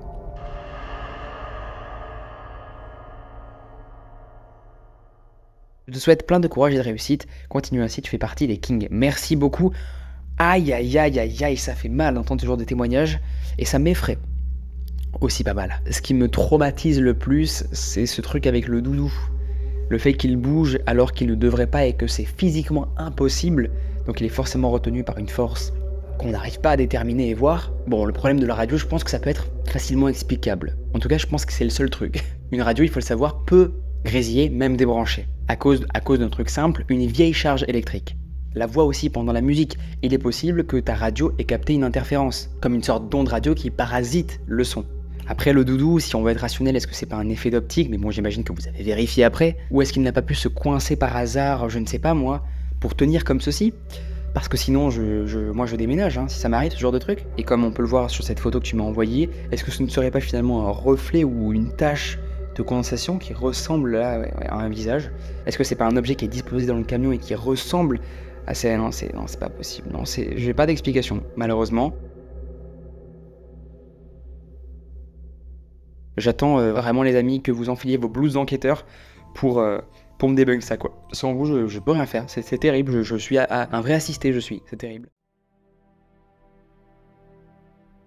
Coucou, déjà j'adore tes vidéos. Merci beaucoup. Nous avons un pote à moi qui nous lit, et lui il est pote avec une de tes meilleures amies. Je trouve ça drôle, haha. Attends, mais viens m'en parler sur Insta. C'est qui cette personne? Alors je vous avoue que je me souvenais plus du tout du début du mail, c'est assez drôle, mais viens m'en parler dans les commentaires ou sur Instagram, je veux plus de précision parce que ça m'intéresse là, c'est très bizarre. Je me permets de t'envoyer ce mail pour te raconter une histoire étrange et vraiment terrifiante que j'ai vécue lorsque j'avais 15 ans. C'était donc en 2014. Tout commence un mercredi après-midi. À savoir que j'étais interne et en internat toute la semaine. Le mercredi après-midi était un moment où je pouvais me permettre de rentrer chez moi pour voir mes copines avant de retourner au lycée le soir. Il faisait très beau et j'avais prévu de rejoindre mes copines au parc à côté de chez moi, à vraiment moins de 15 minutes de marche. Il était à peu près aux alentours de 16 h. Il faut savoir que c'est un chemin de terre qui longe la Seine avec quelques péniches mais assez peu de passages. Le soleil tapait fort derrière moi, ce qui fait que mon ombre m'apparaissait devant. Du coup, je remarque l'ombre de quelqu'un qui s'approche assez vite de moi. Pensant que c'est un jogger, comme souvent sur mon chemin, je me décale. Et d'un coup, cette personne me met la main sur l'épaule. Avant de continuer, je tiens à décrire l'apparence de cet homme, car au premier abord, rien ne me paraissait suspect. C'était un homme grand, roux, avec une barbe de 4-5 jours. Il portait une chemise très propre, blanche ou bleu clair, avec des petits pois ou du moins un motif léger. Des jeans assez classiques et chaussures assez classe en cuir. Bon, je reprends. Donc cet homme me met la main sur l'épaule. Je me retourne et enlève un écouteur. Il me raconte qu'il parle à une fille sur internet, Messenger plus précisément, et qu'il n'arrive pas à lui envoyer une photo de lui. Il me demande alors si on peut s'installer dans sa voiture, qu'il me montre d'ailleurs du doigt, c'était une sorte de BMW noire, et que je lui prête mon téléphone afin qu'il puisse envoyer sa photo. Je lui réponds que non, je suis pressé, et que je compte rejoindre des copines qui m'attendent. Et là, l'homme fait un truc hyper bizarre, il se met en face de moi pour me bloquer le chemin. Il sort de sa poche une liasse de vieux billets de 10 et de 20. Je lui réponds que non, cela ne m'intéresse toujours pas. Ce que je n'avais pas remarqué, c'est que naturellement au fil de la conversation, il s'avançait vers moi, ce qui me faisait reculer. À l'origine, sa voiture devait se trouver à 3 mètres de moi. Elle était maintenant à 2 mètres. La suite de l'histoire s'est passée en 3 secondes chrono. Je me retourne, je vois la portière, il me pousse, et j'ai un coup de jus dans tout le corps. Le cœur, l'esprit, les jambes, partout. Je prends la connexion avec réflexion, et je cours. Je cours. Sans être essoufflé, je cours. Et proche du parc, il y a un grand parking, non accessible en voiture depuis le chemin où l'on était, car il faut passer par un tunnel piéton. Je m'y réfugie et j'appelle alors ma mère. Elle m'ordonne de rejoindre mes copines dans le parc qui se trouve juste en face, et de ne pas rester seule en attendant qu'elle arrive. Sachant qu'en voiture, au parc depuis chez moi, il y en a pour 5 minutes. Lors du trajet, ma mère appelle la police. Ils nous demandent de venir, mais prennent quand même les informations au sérieux pour essayer de le retrouver. Ils nous demandent de venir au poste, mais prennent quand même les informations au sérieux pour essayer de le retrouver. Une fois que la police est arrivée sur le lieu, le mec avait disparu. Ils ont déployé voiture dans la ville afin de retrouver cet homme. Il n'y a jamais eu de suite. Pour conclure sur cette histoire, mes proches et moi pensons que c'était un mec pas net qui a eu l'idée d'essayer sur un coup de tête. Je ne pense pas qu'il avait déjà tenté auparavant. Ou si c'est le cas, il s'y est toujours mal pris, et tant mieux. Une fois que je suis parti en courant, il a dû prendre peur et s'enfuir. Je pense qu'il n'était pas du coin de ma ville, mais peut-être des alentours. J'ai été traumatisé par cette histoire, et logique on le comprend, tellement que pendant 7 ans je n'ai pas pu marcher dans la rue avec des écouteurs. J'avais peur de tout le monde. Je me sentais à la merci du monde lorsque j'étais seul. Rentrer le soir de mon ancien travail, où je terminais à minuit, sans appeler mon père ou mon meilleur ami, me semblait impossible. Merci à toi si tu as sélectionné mon histoire. Sans vouloir faire peur, cela signifie bien qu'importe l'endroit, l'heure, le temps ou l'apparence de la personne, il faut faire attention. Réellement, nous ne sommes pas en sécurité. Réellement, nous ne sommes en sécurité qu'avec nous-mêmes et nos proches. Bisous! Aïe aïe aïe, ce genre d'histoire ça arrive très souvent, malheureusement j'ai l'impression tous les jours. Je reçois les amis beaucoup de témoignages de filles qui me racontent des agressions qu'elles vivent au quotidien par des hommes extrêmement lourds dans la rue. En tout cas tu as eu la meilleure des réactions et c'est ce que je vous conseille de faire les filles si vous vivez ce genre de choses avec un mec un petit peu lourd dans la rue. Criez et courez en fait, c'est le seul truc à faire. En 1920, à Alger, en Louisiane, un garçon était né albinos. Sa peau était blanche, tout comme ses cheveux, et ses grands yeux clairs reflétaient le ciel. Ce garçon était magnifique. Ses parents, dont personne ne savait rien, l'avaient abandonné à la naissance et il avait été donc confié après ça à l'orphelinat local. En grandissant, le garçon s'était alors révélé difficile et il avait commencé à se montrer plutôt violent. Certains enfants le craignaient, d'autres le tourmentaient. Il n'avait pas d'amis. Il avait essayé un beau jour de s'enfuir de l'orphelinat à plusieurs reprises, mais il avait toujours été retrouvé et ramené. Une nuit, alors que l'établissement semblait plutôt calme, il avait poignardé une infirmière avec une grande paire de ciseaux et plus personne n'avait jamais entendu parler de lui. Il vivait comme un vagabond, suivant les lignes de chemin de fer et sautant de train en train pour se déplacer. Laissant libre cours à son instinct, il avait commencé à tuer au hasard de ses rencontres. Des cadavres horriblement mutilés avaient été retrouvés dans tout le pays. Des rumeurs avaient alors commencé à courir sur un albinos qui était souvent observé sur les lieux du crime, le long des voies ferrées. Il était alors devenu une légende, une sorte de monstre dont on chuchotait le nom. Les témoins, pour la plupart des employés du chemin de fer, parlaient d'un homme. Mais était-il encore humain? Ces hommes-là le décrivent même comme un homme ayant le visage livide, avec de longs cheveux blancs et des lunettes noires. Il était toujours habillé de la même façon. Il portait toujours, été comme hiver, un grand manteau de pois et un chapeau à large bord.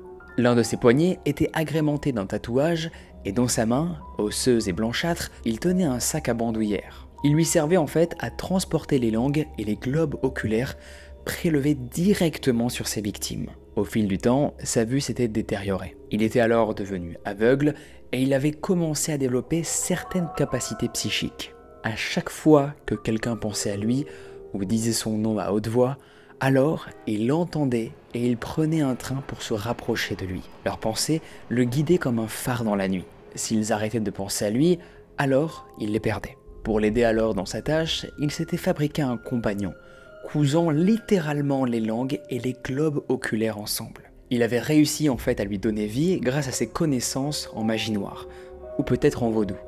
Personne n'en était sûr. Il l'appelait alors le Gloomsinger. Quand il arrivait dans une ville, où il avait été appelé, le Bye-Bye Man envoyait son chien maléfique sur le malheureux qui avait pensé ou parlé de lui. Certains ne savaient même pas d'où il connaissait son nom. Alors, une fois sa proie localisée, le Gloomsinger se mettait à siffler d'une manière particulière pour prévenir son maître. L'épouvantable créature se détériorait en permanence et le Bye-Bye Man devait tuer sans cesse pour se procurer les langues et les globes oculaires nécessaires à sa restauration.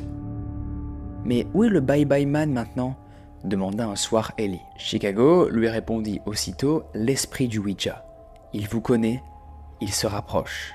Alors complètement horrifiée, Catherine enleva précipitamment ses doigts de la planchette. Elle n'en pouvait plus de toutes ces histoires. Ils tentèrent alors de la raisonner, mais aucun de leurs mots ne put la rassurer. Alors comme elle refusait catégoriquement de continuer et qu'il n'avait de résultat qu'en sa présence, le Ouija retourna au grenier.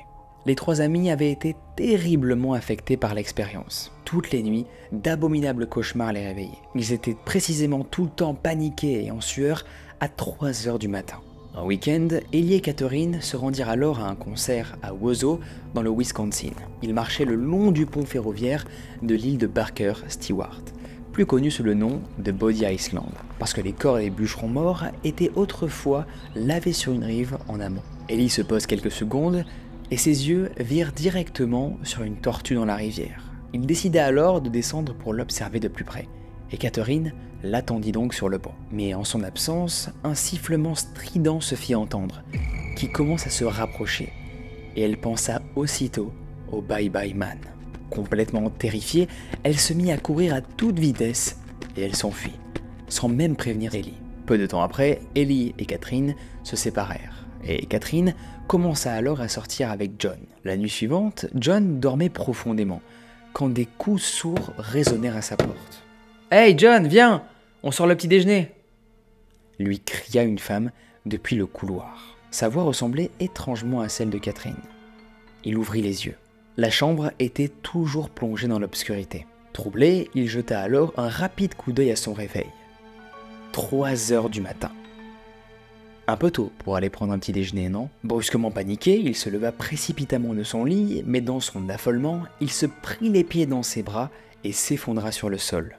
Une nouvelle série de coups retentit, et soudainement, il se souvient. Il se souvient que Catherine et Ellie se trouvaient dans la même ville que lui, dans le Wisconsin. Comme il était allongé, la tête tournée vers la porte, il distingua alors 2 ombres par l'interstice, une grande et une petite, 2 ombres qui ne ressemblaient pas du tout à Catherine et Ellie. Alors l'idée lui vint. C'était sûrement le Bye Bye Man qui venait le chercher. Il ne pouvait pas s'empêcher de penser à lui. Horrifié, il décida de ne pas bouger et d'attendre. Quelques heures plus tard, quand il se réveilla, les premières lueurs de l'aube éclairaient faiblement la pièce. Il gisait toujours sur le plancher, mais les ombres avaient mystérieusement disparu. Une dizaine d'années alors s'écoulèrent sans incident notable. Au début des années 2000, Ellie, qui avait pour habitude de raconter son histoire à ses amis, les nuits d'Halloween, finit par attirer l'attention de Robert Damon Schneck, un écrivain qui avait déjà rédigé plusieurs ouvrages regroupant des histoires vraies. Après la sortie de son livre, en 2005, l'histoire de Bye Bye Man se répandit alors sur les forums d'internet. Les émissions de radio ne faisaient qu'en parler dans leurs programmes, et les passionnés même du paranormal commencèrent de plus en plus à s'y intéresser. Le Bye Bye Man, comme on l'appelle, devint alors une légende urbaine, un peu comme le Slender Man. Alors, je vous ai vraiment résumé l'histoire de Catherine, Ellie et John, mais celle-ci pour le coup est bel et bien réelle. De nos jours, Catherine refuse catégoriquement de s'exprimer sur leur séance de Ouija ou sur le Bye Bye Man. Quant à John, lui, mène une vie plutôt banale en Amérique du Nord. Ellie est le seul membre du groupe à ne pas avoir eu d'expérience paranormale, et il vit maintenant à New York. Il est le fondateur de The Wild Crow Society, une association à but non lucratif qui vient en aide aux victimes de phénomènes paranormaux. Il possède chez lui toujours la planche de Ouija qui a servi à leur séance. Il l'a enfermée dans une cabane avec d'autres objets occultes, la barre à savon d'un évier hanté, un livre de magie noire et une lance maudite acquise auprès d'un anthropologue local. Personne ne peut dire si le Bye Bye Man est une réalité ou une légende. Des séances de Ouija ont bien été tenues, au cours desquelles son nom et son histoire ont été révélés. Cependant, rien ne prouve vraiment la réalité de son existence, bien au contraire. Monsieur Schneck a effectué des recherches, mais il n'y a jamais eu d'orphelinat à Alger, et il n'a pas trouvé d'informations sur un tueur en série officiant près des voies ferrées à l'époque indiquée. Il dit même ceci d'ailleurs: sans un orphelinat ou une preuve de meurtre, l'histoire semble être une invention. Mais qui l'a inventé alors? Et pourquoi? Monsieur Schneck doute alors de l'existence du Bye Bye Man, mais il prend néanmoins quelques précautions. Quand il pense à lui ou quand il en parle à la radio, il n'utilise pas son nom, seulement ses initiales, BBM. Il ne sait pas d'où vient le monstre, mais il se dit fasciné. En admettant que les faits se soient bien déroulés comme le prétend Monsieur Schneck, les explications sont peu nombreuses. Est-ce que alors l'inconscient collectif des 3 étudiants a pu créer cette créature, le Bye Bye Man? L'histoire a peut-être été inventée par l'esprit du Ouija, comme l'esprit de Patience Force, qui avait prétendument dicté ses livres à Pearl Curran, ou par un esprit maléfique qui espérait ainsi les vulnérabiliser pour mieux les posséder? Ou alors, est-ce que le Bye Bye Man existe réellement? L'hypothèse est peu probable honnêtement, mais qui pourrait en jurer?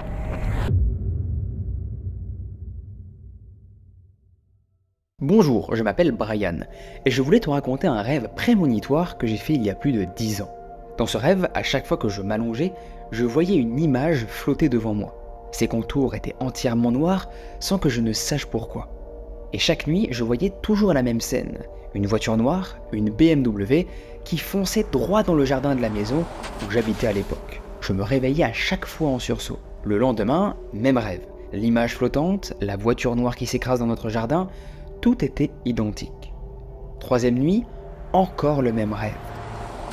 À ce moment-là, j'ai fini à en parler évidemment à ma mère. On a essayé de comprendre ce que ça pouvait signifier, mais on n'a jamais trouvé d'explication. Un soir, avec ma mère, on regardait une série sur TF1, Dr House. Je pense que tu connais, évidemment. Il était précisément 21h15. Soudain, on a entendu un bruit strident, des pneus qui crissent, un dérapage, puis un énorme boom. Je me lève en sursaut, je cours voir alors ce qui se passe, et là, sous mes yeux, je vois exactement la scène de mon rêve. La voiture noire de notre voisin, une BMW, venait de foncer dans notre jardin. Je me suis littéralement mis à genoux, complètement sous le choc. Pendant 3 nuits, j'avais vu cette scène, et maintenant, elle se déroulait en vrai, devant moi. Je m'en souviendrai toute ma vie. Témoignage assez court, mais il ne m'en faut pas plus, personnellement, pour être effrayé des événements que tu as vécu, frérot. Waouh, Brian, choqué de ton témoignage, il est très court, mais ça m'a suffi personnellement. On espère évidemment tous que ton voisin va beaucoup mieux. Est-ce que tu as des news par rapport à lui? Est-ce qu'il est en vie? Sinon, cette vidéo prendrait une tournure hyper glauque. Bon, ici, c'est vrai que c'est quand même dur à trouver des explications rationnelles, mais j'en ai quand même sous la main. Après, évidemment, les amis, je précise, je ne suis pas expert dans le domaine du paranormal, ou même expert dans le domaine de la science ou du cerveau humain, comment tout ça fonctionne. Pas du tout, je me renseigne au fur et à mesure des vidéos que je fais. J'apprends au fur et à mesure à essayer de trouver des réponses aux témoignages que vous m'envoyez. N'y voyez en aucun cas chez moi un expert dans la matière, dans le paranormal, dans le cerveau humain, dans la science. Non. Donc pour moi, là, on est sur une soit pure coïncidence, plus tu rajoutes à ça une mémoire sélective, donc ton cerveau Brian qui a retenu ce rêve, car il colle parfaitement à un événement réel que tu as dû voir déjà. Exemple, tu rentres du taf tous les jours ou des cours, et hop, tu vois évidemment ton voisin et sa BMW noire. Donc est-ce que ton cerveau n'aurait pas pris cette image-là et l'aurait mis dans tes rêves plusieurs fois d'affilée par coïncidence? Et paf, quelques jours après, malheureusement, encore une fois par coïncidence, ton voisin a été victime d'un accident près de chez toi. Et cette observation-là, est-ce qu'elle n'aurait pas été inconsciente chez toi? Est-ce que tu n'aurais pas pu observer des phénomènes un petit peu dangereux de ton voisin? Exemple, est-ce qu'il conduisait bien? Ton cerveau aurait transformé ton rêve en directement un accident? Je ne sais pas du tout, honnêtement. N'hésite pas, Brian, à mettre plus d'informations dans les commentaires pour aussi en donner plus aux gens qui nous aideront d'ailleurs dans les commentaires à résoudre un petit peu cette énigme. Ou alors, si on part dans le paranormal, est-ce que tu n'as pas vécu une prémonition? Une vision réelle du futur. C'est déjà arrivé d'ailleurs à une fille qui est venue sur la chaîne témoigner, Nina, une fille adorable, qui nous a partagé une histoire de prémonition qu'elle avait régulièrement. Elle voyait par exemple un vélo rose dans ce rêve, et hop, le jour d'après, elle le voyait dans la vraie vie, exactement le même qu'elle avait rêvé et qu'elle avait détaillé d'ailleurs à une de ses potes. Mais après, encore une fois, ça peut être aussi ça, une coïncidence. D'ailleurs, je vous mets la vidéo juste là si vous voulez jeter un coup d'œil à son témoignage, il est bluffant. Elle a fait plein de paralysie du sommeil, une malédiction a été jetée sur sa famille, bref, une histoire de fou. Je vous mets la vidéo juste en haut si vous voulez aller voir. Enfin bref, ça aussi, en fait, ça peut être une coïncidence. Je ne sais pas, Brian, ce que tu as vécu ce jour-là. En tout cas, sache qu'on est tous avec toi et on espère surtout que ton voisin va mieux. Surtout ça, c'est le plus important en vrai. Le 9 décembre 1904, dans la ville anglaise d'Hexham, un loup s'en prit à un troupeau de moutons. Les hommes lancèrent une longue poursuite sur plusieurs kilomètres sans parvenir à le capturer. Le lendemain, The Hexham Courant, un journal local, fit apparaître un article alarmant intitulé « Un loup rôde aux abords d'Allendale ». Des éleveurs à Allendale, un village proche d'Hexham, ont déclaré que leur troupeau était si durement frappé qu'ils rentraient désormais leurs bêtes à la nuit tombée. Un de ces bergers a même retrouvé 2 de ses moutons attaqués, les entrailles de l'un pendaient hors de son ventre et il ne restait de l'autre que la tête et les cornes. Plusieurs bêtes même portaient des morsures au cou et aux pattes, caractéristiques des assauts d'un loup. Et ce même jour, l'animal revint hanter les alentours. Un groupe de villageois tenta alors de le capturer. Mais encore une fois, sans succès. Le loup du capitaine Blind, domicilié à Shotley Bridge, fut suspecté un temps. Mais toutefois, ce dernier n'était qu'un jeune spécimen, âgé de 4 mois, incapable de dévorer ses moutons entiers. L'inquiétude alors se propagea rapidement. Les femmes et les enfants furent sommés d'éviter les sentiers isolés et de regagner leur foyer avant la tombée de la nuit. Des lanternes furent allumées et gardées allumées jusqu'au matin, dites-vous, pour repousser la bête. Mais ce n'est pas pour autant que les attaques ne vont pas se poursuivre, elles vont amplifier. Le 15 décembre, une célèbre meute de chiens de chasse, menée par le limier monarche, tentèrent de suivre la piste de l'animal. Mais bon, encore une fois, aucune trace. Malgré leur effort, de nouvelles carcasses ensanglantées furent retrouvées, témoignant de sa présence continue. Le 20 décembre, les éleveurs se rassemblèrent et mirent à prix la tête du loup, 5 livres de récompense. Le 29, 2 hommes réussirent à le pister, mais il prit la fuite d'un bond agile par-dessus un mur. Et alors le 31, des femmes et des enfants l'aperçurent dans un champ et le firent fuir en poussant des cris de panique. Pourtant, les descriptions de la bête divergeaient vachement.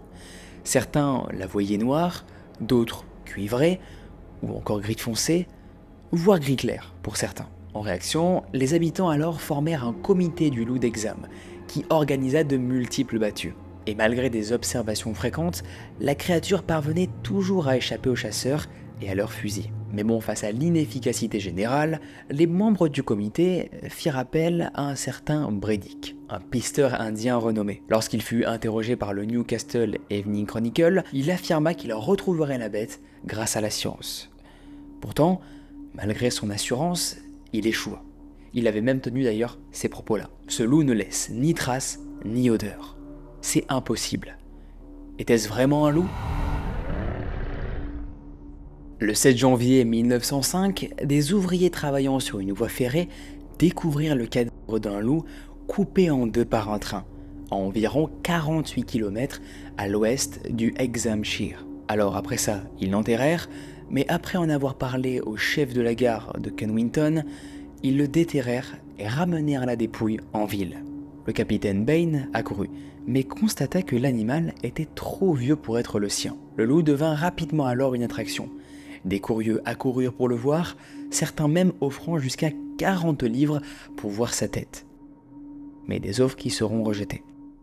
Le corps fut finalement expédié à l'inspecteur des chemins de fer de Midland et exposé dans une salle à Derby. Mais The Hexham Courant précisa que ce loup n'était pas celui d'Allendale. Des preuves irréfutables démontraient en fait que la créature courait toujours. Pendant ce temps, un journal londonien, The Beatstander, évoqua les ravages causés par le loup d'Hexham. La presse locale rapporta prudemment des extraits sans confirmer ni démentir.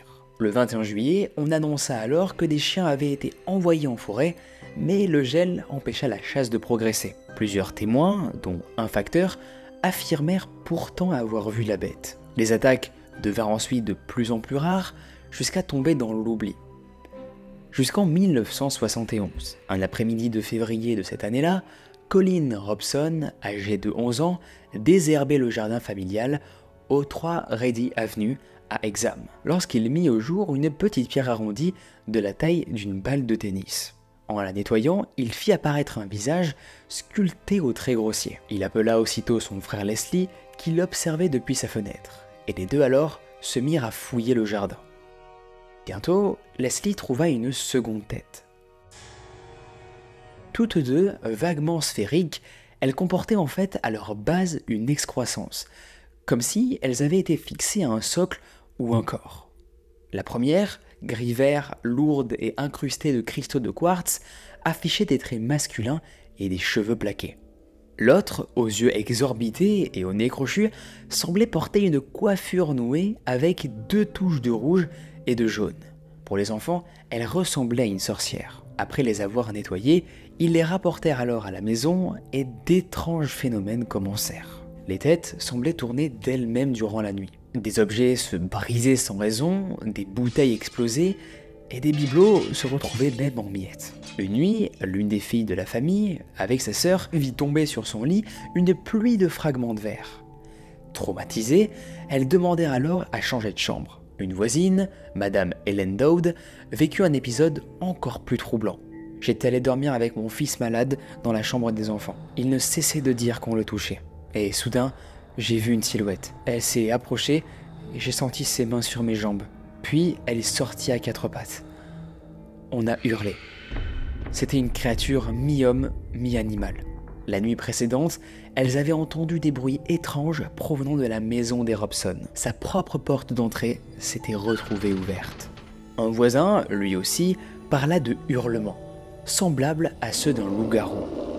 Et peu de temps après ces événements, la famille Dodd fut relogée. Les rumeurs se mirent alors à circuler très vite.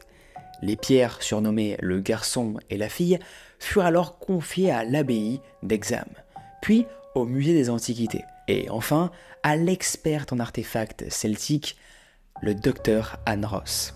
Elle conclut qu'elle datait d'environ 1800 ans, probablement utilisée dans des rites celtiques. Peu de temps après, comme les autres familles qui ont été victimes d'événements paranormaux, des événements étranges et plus que dérangeants commencèrent. Et elle le raconte très bien d'ailleurs. Une nuit, je me suis réveillé glacé d'effroi. Une silhouette noire, mi-homme, mi-loup, d'environ 2 mètres, se tenait dans l'embrasure de la porte. Je l'ai vue nettement. Puis, elle a disparu. Et sans réfléchir, je l'ai poursuivie. Je ne comprenais pas pourquoi j'agissais ainsi. Et lors d'un voyage, leur fille Bérénice, restée seule, vit elle aussi la créature. Elle venait de rentrer et une bête noire, proche d'un loup-garou, a sauté par-dessus la lampe. Elle a suivi l'animal jusque dans la salle de musique, mais il s'était volatilisé. Elle a alors été prise de panique. Le loup-garou se manifesta encore, souvent dans les escaliers. Il courait, sautait la rambarde ou faisait claquer les portes. Le docteur Ross, invité sur la BBC, parla d'un esprit malveillant lié aux têtes. Même son mari, habituellement sceptique, ressentait sa présence. Mais bon, finalement, elle décida de s'en débarrasser, ainsi que de toute sa collection. Dès qu'on les a emportés, tout le monde a senti un soulagement. Le British Museum les exposa un temps avant de les retirer complètement face aux nombreuses plaintes. Les têtes furent étudiées. Dearman parla de moulage et le docteur Robson estima qu'il s'agissait de ciment. En 1972, un ancien habitant de la maison, Desmond Grady, déclara dans The Evening Chronicle qu'il les avait fabriqués en 1956 pour juste amuser sa fille. Et rien d'autre. Il en réalisa même 2 nouvelles pour le prouver. Alors avait-il mystifié tout le monde? Et dans ce cas, comment expliquer les phénomènes étranges? En 1977, le chimiste Don Robbins, convaincu que les têtes contenaient du quartz capable de stocker des images du passé, les conserva un temps. Et il avait raison de faire ça car son chien mordit très vite l'une d'elles. Il les confia ensuite à un certain Frank Hyde. Frank qui était d'ailleurs connu pour être un radiesthésiste reconnu. Pour vous la faire simple, c'était une personne qui était très connue pour être sensible aux personnes, aux radiations des gens, mais aussi aux radiations des objets. Finalement, un peu comme un médium. Et après qu'il les ait données à Frank, ces 2 petites statues, elles disparurent à jamais. Plus personne n'a pu mettre la main dessus.